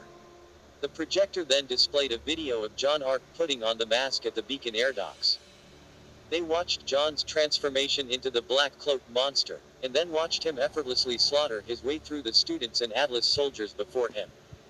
Cinder's voice spoke over the video, eventually ending when John telekinetically grabbed onto an Atlas airship and threw it at the docks. When the video cut to black, the members of Salem's council were silent. Watts was the first to speak as he cleared his throat. Ahem. In all places but the most protected databases, all images and videos of this man are being edited out, censored to no doubt keep the general population placated and calm. Good work saving this footage, Arthur. Salem offhandedly complimented as she stared at the black-cloaked figure wearing a bone-white mask in the footage. Thank you, ma'am. But while we may have this video, that is all we have of the truth. We are currently in a position of ignorance that puts us at a severe disadvantage. So I have to ask, what manner of creature attacked Beacon? Was it one of your creations? While the prideful Arthur Watts would never publicly admit it, this being had power he had never seen before, power that rivaled even Salem, and it scared him. Watts was a man of planning and control, and a being like this would have the power to throw everything he worked towards out the window simply because it could. In truth, Arthur. Salem then smiled as she met Watts' eyes. I have no idea who this is. This is a new player in the game that Ozpin and I have been playing. And while we may not have acquired the Maiden's powers, I am far more interested in finding out who this being is. He has a power I have not seen in quite a long time, a power that I want. Salem then stood, drawing the full attention of those around her. The plan has changed. The fall of the other academies is now on hold. She commanded before looking at Watts. Watts, I want you to dig deeper into the Ozpin's files. I don't care if you have to go to Vale or Atlas to do it, I want information on this mask and the one who wore it. Watts bowed. Very well. Salem then turned to Hazel. The loss of Cinder is a critical blow to our previous plans. Before we can resume them, we will need a replacement. Find someone worthy who would seek vengeance against the Huntsman and the academies, if not Ozpin himself. As you wish. Hazel nodded his head. And Tyrion, Salem said, acknowledging her most loyal follower. Tyrion excitedly bounced in his seat as he awaited his orders. Find the current Fall Maiden, and bring her here. Kill anyone who gets in your way. Tyrion's grin practically split his face in half. As is your will, goddess. Pushing her chair back, Salem turned around and began walking towards her grand window overlooking the land of darkness. Things are about to change in Remnant. I can feel it. We will just have to make sure that it changes in our favor. The Jedi Academy, on the planet Osis, 127 of I. Cole Skywalker's eyes shot open as he felt a pain lance through his chest. It wasn't a physical pain, but one that tore at him through the Force. It was as if he felt the pain and death of thousands, if not millions, echoing across the galaxy. Cole fell to his hands and knees, practically hyperventilating as he forced his breathing under control. Cole! A voice shouted from behind him. Slowly turning around, Cole saw his friend and former apprentice Wolf Sazin leaning on one of the stone walls of the Jedi Academy in a similar state of pain. You felt it too? Cole asked as he struggled up to his feet. Wolf nodded. I fear every Force sensitive in the galaxy would have felt that. What was it? I don't know. Cole shook his head, sweat dripping off his face. The last time I felt something remotely close to that was on worlds devastated by the Yuzan bomb. Where the deaths of so many left. Echoes on the very planet. Where such death and destruction left. Wounds. Wolf finished for him. Slowly, Cole nodded. A wounds in the Force was no laughing matter. He knew that the galactic civil war between the Empire and the Rebellion and the Yuzan Bong War left such scars across the galaxy, but to feel a wound form in person. It was something else entirely. We need to go to the archives. Cole said, his face now stoic and focused. We need use the star map and find the source of this wound, and quickly. Father. Master Wolf. A third voice joined them. Turning their heads, the two Jedi Masters were greeted with the sight of a 14-year-old Kate Skywalker, the blonde, thin boy sweating profusely as he entered the hallway. Slowly, Cole moved towards his son. He wanted to just run up and check on him, but Cole knew Jedi had to keep their feelings in check. While Jedi were no longer bound by the tradition that prohibited having families, it was still wise to keep some distance to help prevent attachments from becoming too strong. "Cade, are you all right?" Cade nodded. "Yes, father. But many of the other Padawans are still reeling from the effects of whatever that was." Cole and Wolf glanced at each other. Cole took a deep breath before saying, "I'll check on the Padawans. Wolf, you and your Padawan should head to the star map. Find the source of this wound." Wolf gave a slight bow as he accepted his former master's orders. "We will find out where this source is with all haste. I sense there is something sinister brewing in the galaxy, something that means to destroy all of us." "Wait, what?" Cade interrupted as his eyes shot wide. "Was what we felt an attack of some kind? Are the rumors that we may be going to war with the Empire again true?" Cade asked, almost panicked. Cole opened his mouth to shut down his son's speculations, but closed it when he realized that Cade may be right. Shaking his head, Cole only said, "I don't know. Rumors could be just that, baseless rumors with no factual basis. But what is fact is that what we felt was a wound tearing itself through the living force. That is a threat that we know exists, and one we cannot ignore. We are Jedi, guardians of peace and justice, and it is our duty to face whatever dangers threaten our galaxy, no matter what they are." Valley of the Dark Lords, Korriban. Darth Krayt fell to a knee, clutching his chest in pain. The Dark Lord of the Sith growled. It would not do for him to show such weakness in front of his subordinates, but luckily, all of the Sith that served him were similarly racked with pain. Krayt in fact hid it better than his screaming minions, as he had become long accustomed to pain. And this was a pain that he was in fact familiar with. This was a wound in the Force, an echo of the death of millions of souls silenced in an instant. The last times he had felt something like this was when Darth Vader had destroyed Alderaan, or the other cases of total planetary destruction during the Galactic Civil War and the Yuzan-Bong War. Looking at his followers, the strongest were the first to recover from the sudden attack: Darth Nihil, Darth Maladi, and Darth Wirelock. The three Sith Lords looked to Krayt, slightly confused and perturbed, but obediently waited for Krayt's instructions on what to do. When the rest of his minions gathered up their wits, Krayt spoke. "That was not something we can just ignore." Krayt hissed out. "A wound in the Force not of our making is a great cause for concern." "But who would do such a thing, my lord?" Darth Wirelock asked, bowing slightly as he did.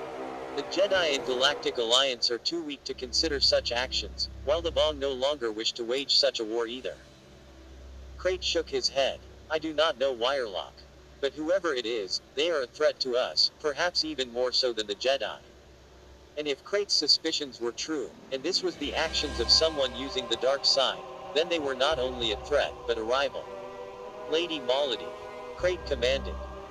Immediately, the red-skinned Deveronian and head of Krayt's intelligence bowed. "My lord, you are to continue to be the primary liaison with Fel's empire of pretenders. We have committed much into sabotaging the Jedi's Osis project, and we cannot stop our plans to bring the Alliance and Empire to war." Darth Maladi bowed her head even lower. "Your will be done, my lord." Krayt gave a slight nod. "Good. Lord Wirelock." Krayt then turned to his lieutenant, who gave a slight bow in return. "You shall once more act as regent in my stead. Ensure the continued growth of our numbers in preparation for the war." Darth Wirelock nodded as well. "Of course, Lord Krayt. But if I am to be regent, where shall you be going?" "I shall be taking Darth Nihil, Darth Run, and his apprentice Talon alongside a cohort of Sith to the unknown regions in search of this wound."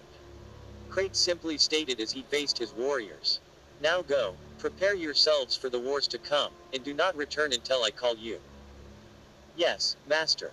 Nihil, Maladi, and Run all said as they bowed and left their master's side. Once they were gone, Krayt practically collapsed down on his throne, a relic from the ancient Sith empires of old. His body was old and tired, ravaged by the Yuzan-Bong parasite within him. Only Wirelock remained, silently standing beside his side. My master. Wirelock spoke, slightly apprehensive. Is it truly wise to divide our forces like this? Perhaps it is, perhaps it isn't. Crate said, waving off Wirelock's concern. But we improvise and adapt to the circumstances given to us. The galaxy is on the precipice of a great change. Decades of our machinations are coming to bear fruit. We cannot allow this new threat to challenge my vision. I am the only one who can bring true unification and order to the galaxy. I will endure no other rivals.